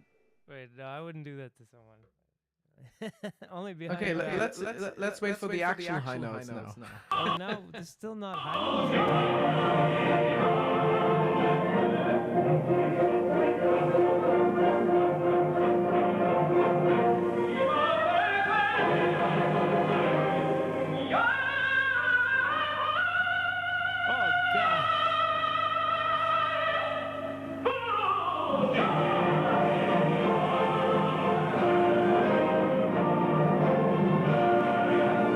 falsetto, like a rock falsetto. I hear falsetto too, but I hear I hear that it's perfectly connected to the metallic stuff. So it's not it's not that. Yeah. So some of these notes have to be reduced neutral. Not the F. Right. But I think some of them there has to be a bridge between the curbing or reduced edge and the falsetto. I don't think you can just go there right away. I think you have to go through reducing the metal to neutral without going to falsetto yet. So that's the impressive thing. It's not impressive to do this, but it's impressive to connect it. To actually make it make sense. Yeah. No, and I think a lot of times there's maybe some armchair opera singers who underestimate the make it make sense step and what that's going to do to all of their strategies, if you will. Yeah. I think that's remarkable. I think what's also impressive is that you don't usually have people singing falsetto in that range and sound like that. So you have countertenors doing something like that, and you have sopranos either doing something similar to countertenors or beefing it up more by using twang, but it never sounds tenorol unless you have someone like him or other Pajero people who somehow managed to to take something up while sounding operatic, not rock. Yeah, and keep the acting going too. And and that's all live. So that's so well, Spires is definitely going to be, now that we're questioning Fach, I guess we're going to have to do Spires. But let's hear that again.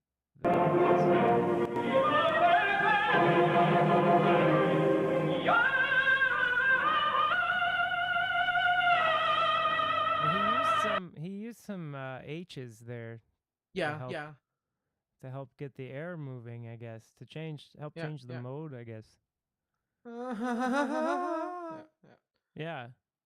Remarkable though. You can almost, I wonder if he's sticking his tongue out for that. I imagine, yeah. Can we listen to it once again, then break down every syllable, every pitch?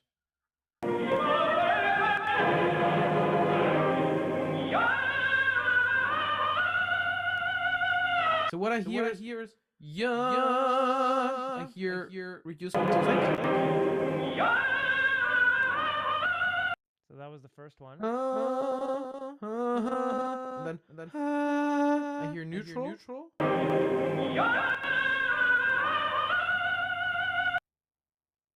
But I don't hear falsetto until the last pitch. So it's like yeah. Like 3 steps. Yeah, okay. No, I got you there.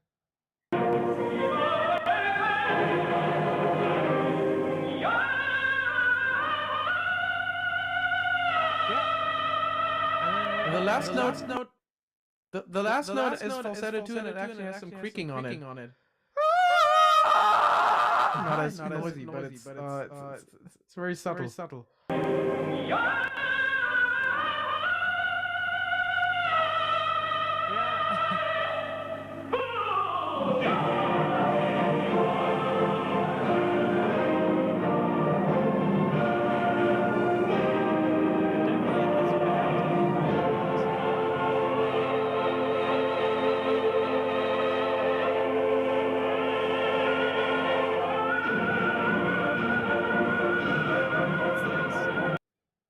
That's not curbing.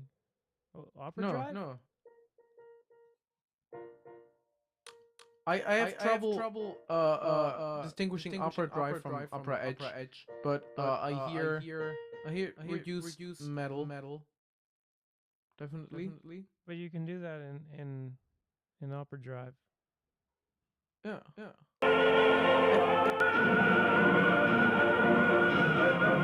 That was not advisable. I think this one. I think that's not falsetto.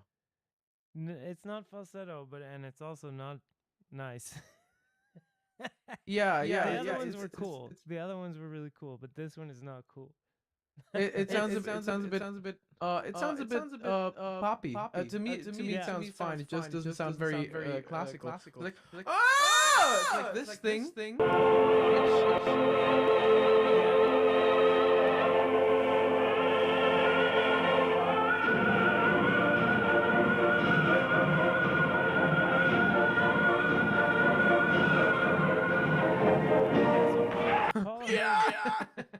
Paul heard the thread of metal at the top, but I don't, Paul. I think falsetto at the top, but I think the note before there, okay.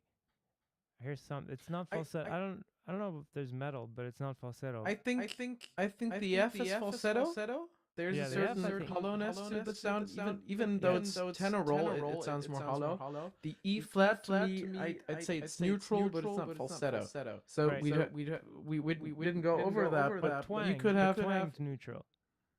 Definitely. So like in lower range, you can hear very well the difference between hey, swang neutral without holding back anything. So that's fuller neutral. That's what people like Klaus Florian Vogt are doing. You could have reduced neutral, which is kind of adding the cry, going close to curbing a reduced edge, but without metal. So it's like hey. Right. It's much quieter. And I think that's what he's doing up there at the E flat. It's not falsetto. Falsetto would be, it has a hollowness to it. So he has that on the F. But the E flat to me sounds it sounds kind of like this thing. An interesting witch coordination element or whatever isn't at all present or even touched or used is any of the knödel. None. Which is that's really interesting. And I guess that is what helps make him more edgy. More edgy singing, and probably also why he was able to career-wise get a chance to do other stuff. Yeah. If he had been more I wonder how loud he is. Me too, but I guess we can't know because we just got recordings. But I can turn it up. I will know, but not very soon. I wonder because he's not doing like super dramatic stuff in the dramatic repertoire. He's just singing it slightly less leggero. But apparently it works. It doesn't sound like he's getting drowned by the orchestra, and I also don't think they're taming the orchestra too much for that stuff. So apparently it works, and it doesn't sound. You didn't always have this distinction where people who use some reduced density are leggero, and in order to be a lyric tenor, you have to do everything in fuller density, or in order to be spinto, whatever. Yeah. And if you look at like early recordings, for instance, there's a lot more overlap in Fach, if you will. Yeah. But like, who's this guy that's always going after Corelli?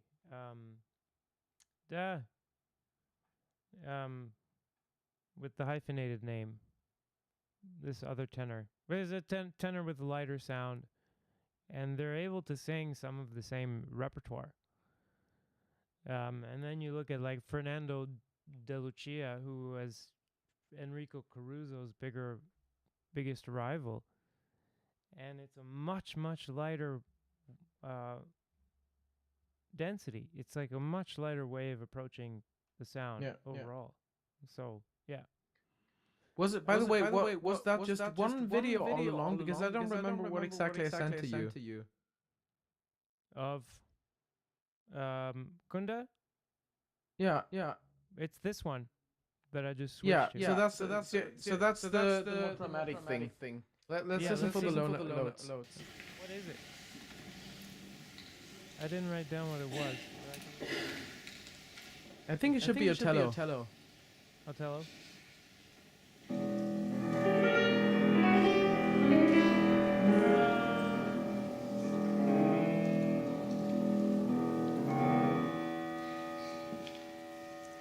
Even though it's weird, it's a piano thing. I don't know what exactly it's saying. Yeah, that doesn't help. Nepak nesmysl. Mrkni jak ušetřit na kivikom lomen.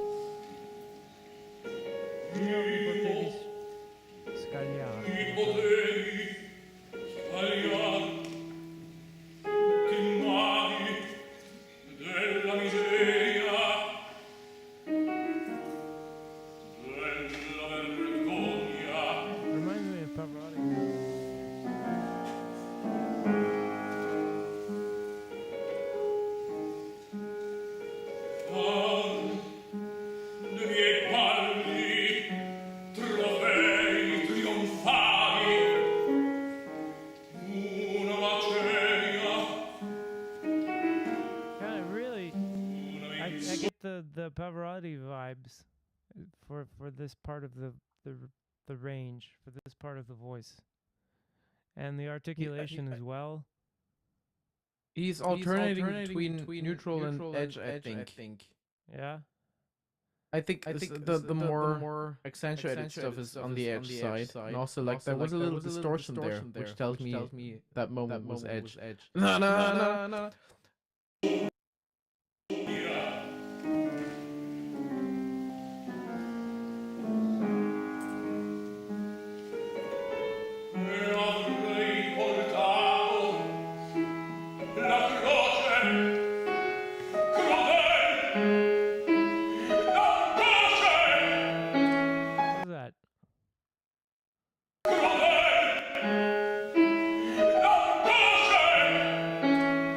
hear opera drive? I'm not sure if it is or if it's linear pressing actually. Yeah. Old But could the posture be opera drive because he has this kind of posture is more up in the upper drive direction with this flexion going on. It's always hard to tell on short impulsive notes.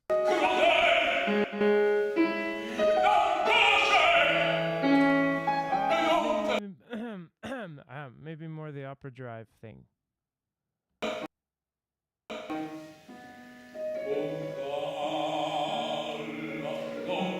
That's metallic. No? I think the onsets are always neutral, and then he grows into it.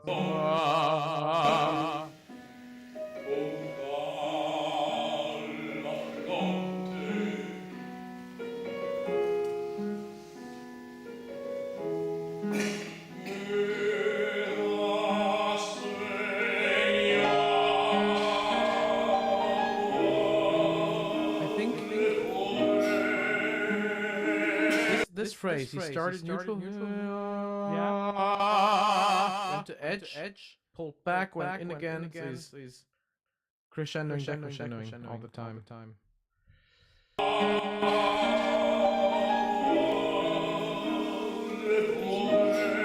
The mouth opening, I think, too, for the crescendo, to set the volume.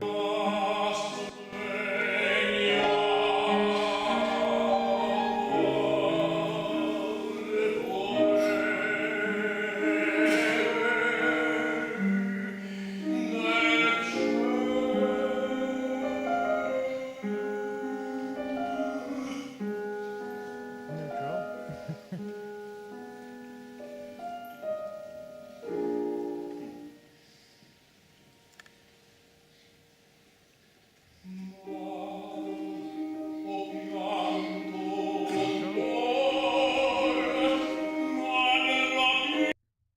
That went to edge, no, or overdrive? No.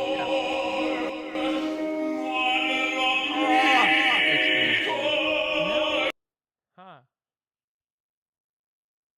No, still not the definitely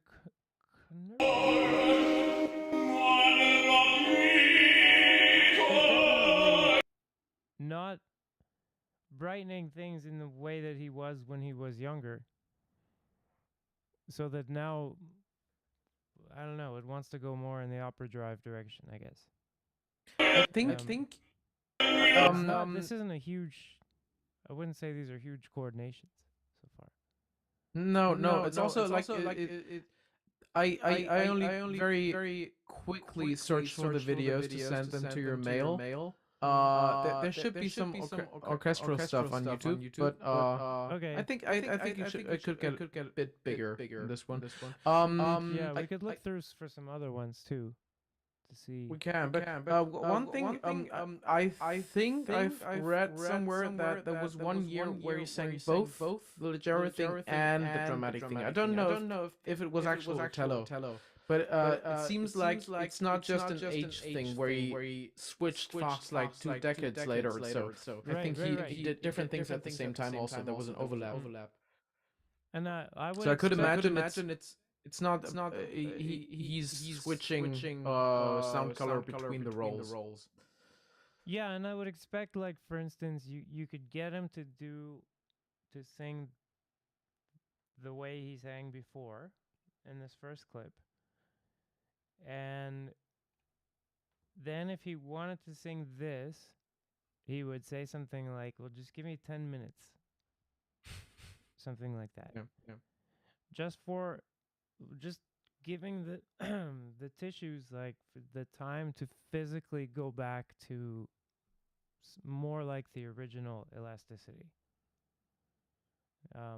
I could be wrong. Maybe he's just, that good. But then also it's worth noting that, like, we're not hearing someone who's doing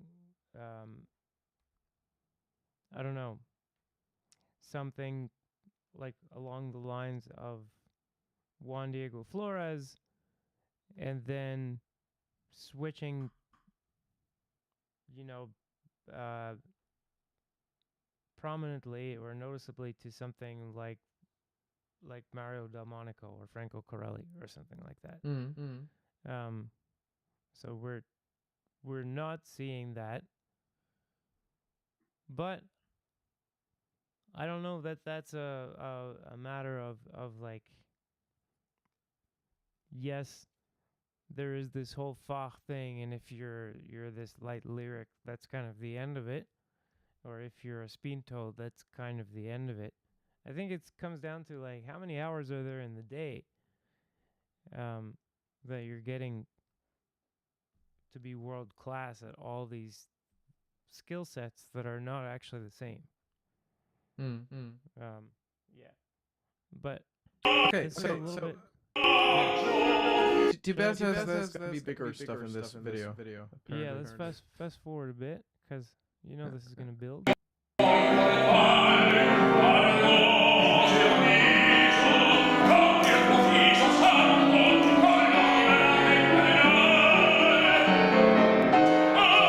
That's the opera drive there.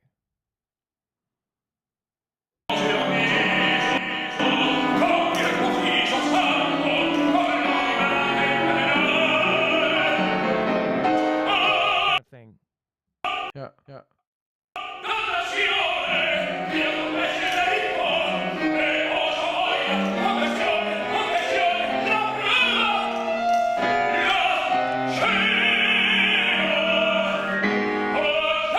The E. This one. I think.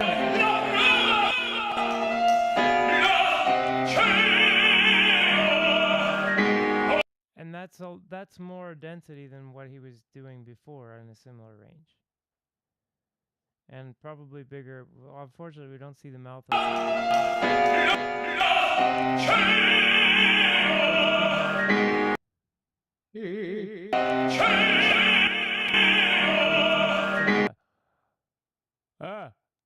And then you figure out how to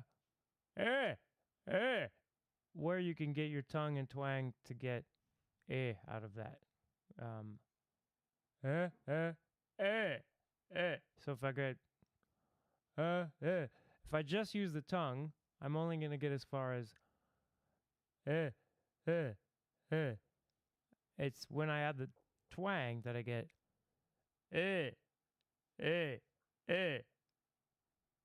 and I think he's working with something like that.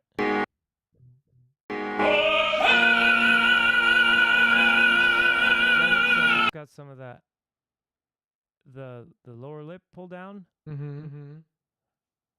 But yeah.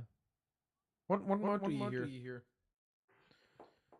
I was hoping you wouldn't.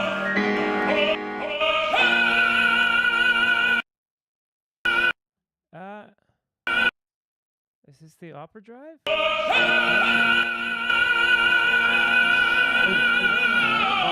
don't know.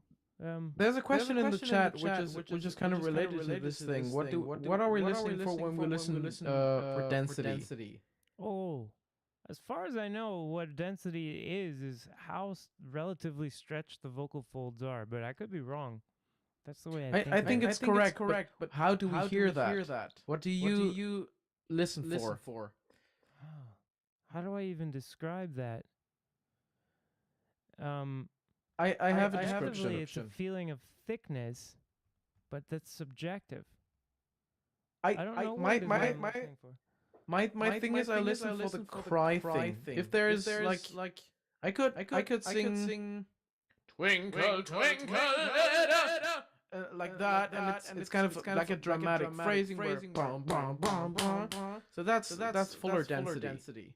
If I have Twinkle Twinkle Little Star, this kind of thing, which is whiny. That to me goes into the direction of reduced density, or at least if I go higher with that, it will be reduced. Would you agree? Yes, but that doesn't explain what it is that I'm actually listening for. That's just now I share that experience with you, and subjectively I can, yes, agree that those demonstrations are those, but before, for instance... I listen for the onset and offsets. Right, but when you talked about metal, for instance, versus twang, you were able to talk about the like amplitude versus just the frequency range and everything. What exactly are we talking about as far as? I think it's the thing that if you watch the waveform, just the basic waveform in Audacity, whatever, you'd see in more reduced stuff, you'd see swelling. So you'd see the middle of the syllable is biggest, Is that the loudest. spectral roll-off thing? Maybe? No, I don't mean I don't mean the spectrum, just the. Can I share screen very quickly? Yeah, I think so. It's your Skype. You can just. Oh, but I don't know if you won't be very big. Let's see. No, it doesn't have to be very big. I'm gonna make it small. I'm gonna put make it in the fit, middle fit. of the screen. Yeah. I'm gonna try to make it fit right there. Even a bit more to the right. Okay. Now, if I record just short phrases, There we go. I'm gonna do what I think is fuller edge versus reduced edge. Fuller edge. Twinkle, twinkle! This kind of direction. It's very loud. You see. First thing is clipping, but also you see the beginning is accentuated. The beginning is louder than the end of the syllable. And if I do longer notes, fuck, it's too loud. So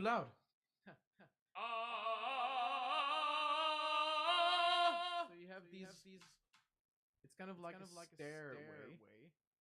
Like bum, bum, bum, bum, bum. This one, not really. This one was off center, but you always have turn yourself up now, because now you're hard to hear. Can you hear me now? Yeah. So what you see, I hope you heard the demo. So it was, you have these accents anytime I switch the pitch, and you can kind of see it here, how the beginning is always a jump, an increase in volume. And if I do more reduced edge, Twinkle, twinkle, little star. first off, it's not as loud. It doesn't clip as much. Second thing is you see the middle of the note is loudest. So this one, you see that? Yeah. This one grows. This one starts with the consonant, so it has a strong beginning, but it's like you can see a little swelling here. You can see swelling here. So that's more typical of reduced stuff, and I think I've heard you talk about lyric versus dramatic phrasing at some point. Where lyric phrasing always has that, and dramatic more that. Right. So that makes sense to me. Okay. For me, like, as far as I know, there is that definition that's like what is it that you're actually hearing in their density concept, and it's that to get a certain pitch, all other things being equal, what you need is a certain frequency. And the way the vocal folds work isn't like a guitar string. They work by interrupting the flow at a certain frequency, and that gives you your pitch. But there is more than one way to get that particular frequency. You could use short, fat vocal folds with a lot of tension on them, and then use just a lot of pressure, and you'll wind up getting that frequency to go higher. And then if you wanted to get a different sound and you wanted the same frequency though, you could not resist stretching out the vocal folds so much. Instead, you would stretch them out. But the thing is that the tissues they're made of are elastic. It's like rubber band. And that tissue winds up making tension of its own. And now you adjust the pressure and you get the same the same frequency, but you're getting it with a different pressure and with the vocal folds at a different length. They're longer and they're more kind of rubbery. So you're getting these big, what they call excursions. So think of the vocal folds touching in the middle and then opening to let air pass through. Well, there's nothing that says how far away they're allowed to go in order to get a particular frequency. They only have to open so many times per second. So when we're saying, well, there's less density, what we're hearing is the difference, at least in theory, in how thick the vocal folds are relative to how thick they could be for what you're doing. So I'm not sure that you're really comparing like actual thicknesses and saying that this thickness is density X. And then if you notice in Complete Vocal Technique materials, they never give a specific value for density. It's always this subjective fuller or reduced. And that's to let you know that there is like some grounding in physical reality for what density is, but it's not like we're able to pick a number and say this is your density for this. We can say it's like fuller, it's reduced, and that's basically, as far as I know, it's relative to what could be, and not relative to what could be, shall we say, in a different mode or like in a different world. Yeah. So that's as far as I understand it. But the way I actually learned to identify it was just because I got shown a bunch of examples. I could hear that this density thing they were talking about was like in common between the different examples I was shown. And then I also had the experiences of changing density myself. So a lot of it's like I imagine what it would be like to sing that. And it's like, how much would my vocal folds be resisting? Something like that. I have another thing concerning the cry association, which of course is kind of subjective, but you can say it's not cry, Yeah. cry. Tiberi cried, and then you have asked a question about that, if in case you look in yeah, the chat. I am About typing crying. in chat a bit. He said asked if it's a kind of holding back while you're Yeah. answering. If I'd say it's actually the other way around in a way. If you hold back, it will sound more whiny. We associate that with crying because I guess when we're sad, we tend to stretch the vocal fold a bit more. So it's like a chicken and egg question. Yeah. But definitely, if you hear cry, you're not gonna have full density. That's a sign you probably have stretched vocal folds, and it's not always easy to say whether this actually sounds whiny or not. But if it does sound whiny to you, it's reduced density. And I noticed something yesterday when you reviewed the masterclass. And what's he called? Fisichella? Fischella. So Caravadosi. Toxa. So when he went for like this one, he didn't have any crying. It wasn't like that. Very aggressive. Yeah. And Andrew Owens. So that to me, of course you can look at the mouth shape. You can see the mouth is smaller in the curving version. The vowel sounds more close and all these things. But first and foremost, what I think what even non-singers could tell you is one sounds aggressive, one sounds sad. Yeah. In tendency. So that's what I listen for in density. And then Joey Pie asked what the point Fisikella. I guess we comparing got it wrong. density. Fisikella. I Yeah, always yeah. reverse the E in these, so I'm it's like Caravadosi. Fisikella. And I'm not good at Italian, so I don't know when exactly I pronounce C I guess, yeah. as Fisikella. Kella I guess. Kella. Yeah. And there was a question about density, about whether it has to do with health or musical or just a sound preference? Who wants to answer first? I can answer that. Yes. No. um, it really depends, but generally, I think the fuller the density, the safer it is. But I would that add. depends. That depends on what you're actually doing. So if you're not actually, yeah. But all other things being equal, if I take two strategies and they're both viable, the fuller density one is going to work better under more circumstances, different kind of stress circumstances, life circumstances, etc. And that's because the vocal folds don't have to go as far, and they don't have to stretch as much, and it doesn't depend on the tissues being able to make this mucosal wave, in it doesn't have to be healthy in the first place to get the sound to work. And to me it's less irritating, if you will.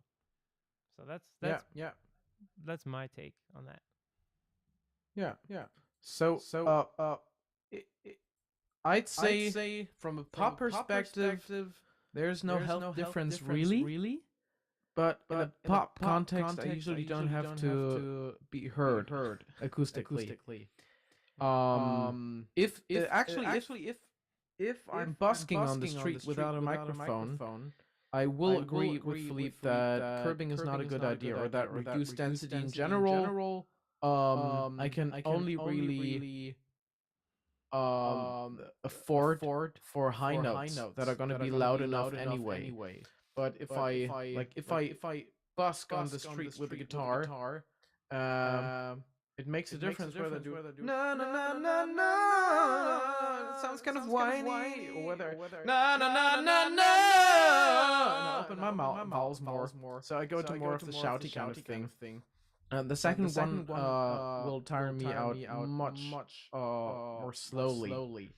If I'm going for huge volumes. And the first one is something I do in the studio or on a live gig where I actually hear myself well, which is not the case for every live gig, by the way. So there's no inherent health difference, but there is a health difference if you try to treat reduced density like full density, where you try to get a loud sound out of something that is restrained. So if you contradict the rule of reduced density and try to be loud with it, that's gonna be less sustainable. The musicality question or aspect of it is interesting to me because I don't think one is inherently more musical. I think if we're looking for more dramatic repertoire, be it opera or be it pop, rock, whatever, people will prefer fuller stuff. Will sound more suitable to what the music is doing and what the roles require, the characters maybe. And then for the leggero thing or for like very high pop, just a small town girl living in a lonely. So that's not full. But my main goal is not to be powerful or aggressive. My goal is to have an easy time hitting high notes.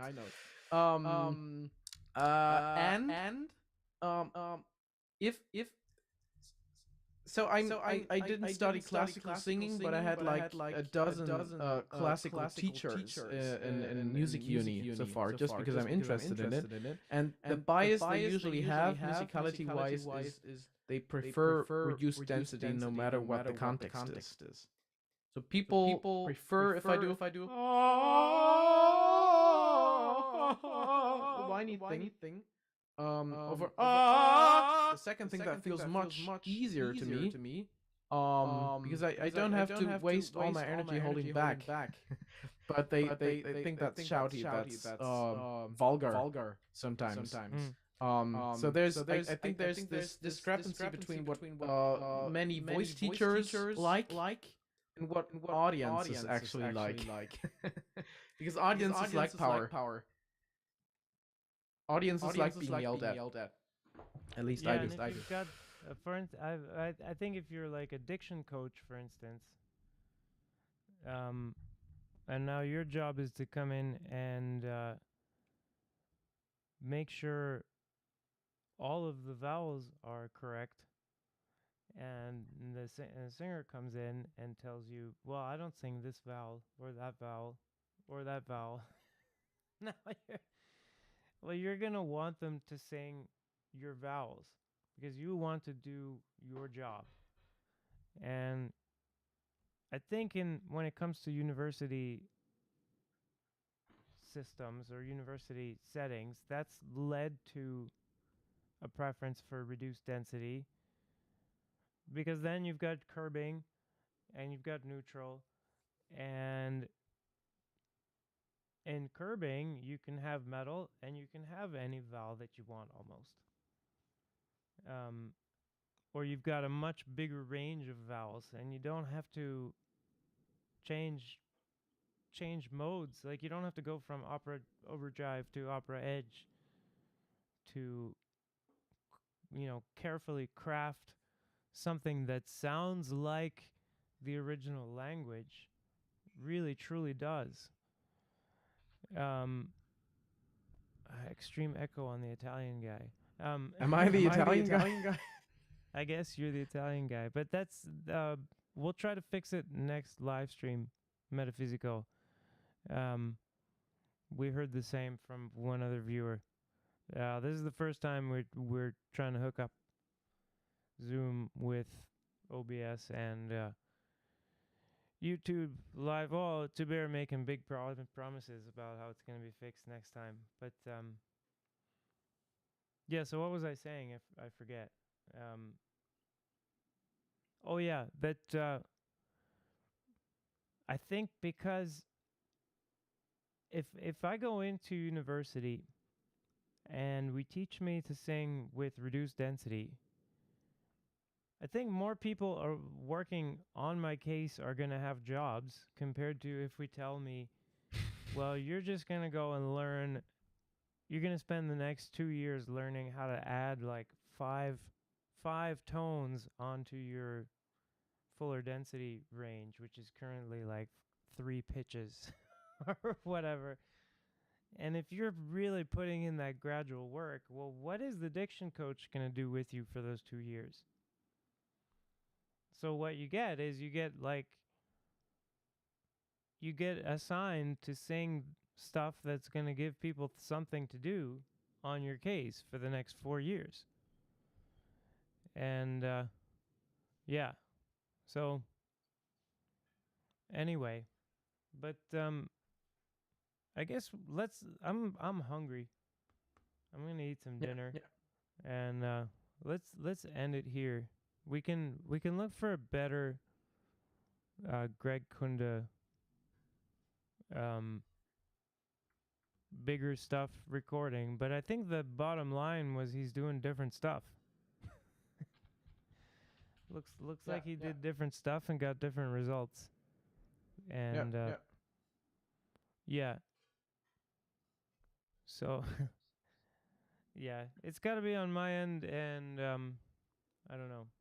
I think it's expected that we've got some, because it's a weird thing to do to hook up Zoom with OBS like this. So I've got to have like these what is it? They're like virtual audio cables, and I have like the virtual audio cable from A going into microphone for Zoom, and then virtual audio cable B coming out of Zoom for the audio feed, and then that goes into OBS, and I'm using it. So anyway, it's all complicated and not your problem. So I'll try to fix it next time. We'll look at some bigger singing from Greg Kunde, or maybe not. Definitely we'll look at some rough effects in opera. and that should be fun. I hope no one's gonna get mad at us. Yeah. Especially for the unintentional ones. But well, no, this is opera crowd should be really into that. If we have some unintentional, We don't have to name names for the unintentional ones. And it would be wise to not do so anyway because those are illegal bootlegs. So Okay, I'm not gonna name the institution where I illegally recorded stuff. No, I did that when So I they- had they I had still one let of me the in. original. Well, perhaps one of the original authors of This Is Opera, and I put clips of what could be the original author of This Is Opera. I mean, who knows? I'm not saying for sure. But I had it on here, and nobody named names, so that's something we do. Anyway, yeah. So this has been Mr. Opera. Thanks, Joey Pie and Tiber and Paul and anyone else who's water guard. Everyone joining up. Thanks for joining us. I'm glad you're here. Glad I'm here. Especially glad Tony's here. And yeah, I'd say this has been successful even with the echo. So I'm gonna listen for it and see whether it was successful. yeah. Okay, so I'll do the same, and I guess I'll finish with my fun little straws, making fun of straws thing. So thanks, Tony, and thanks everyone else. See you guys soon. The straw. It's just a straw, right? It's not just any old straw. We've sized it very particularly, you guys. So the SLBT Straw Pro comes with a minimum of 40 resistance configurations in one device. And then we have 2 straws that are the exact same size, diameter, and length. And this is so that we have options.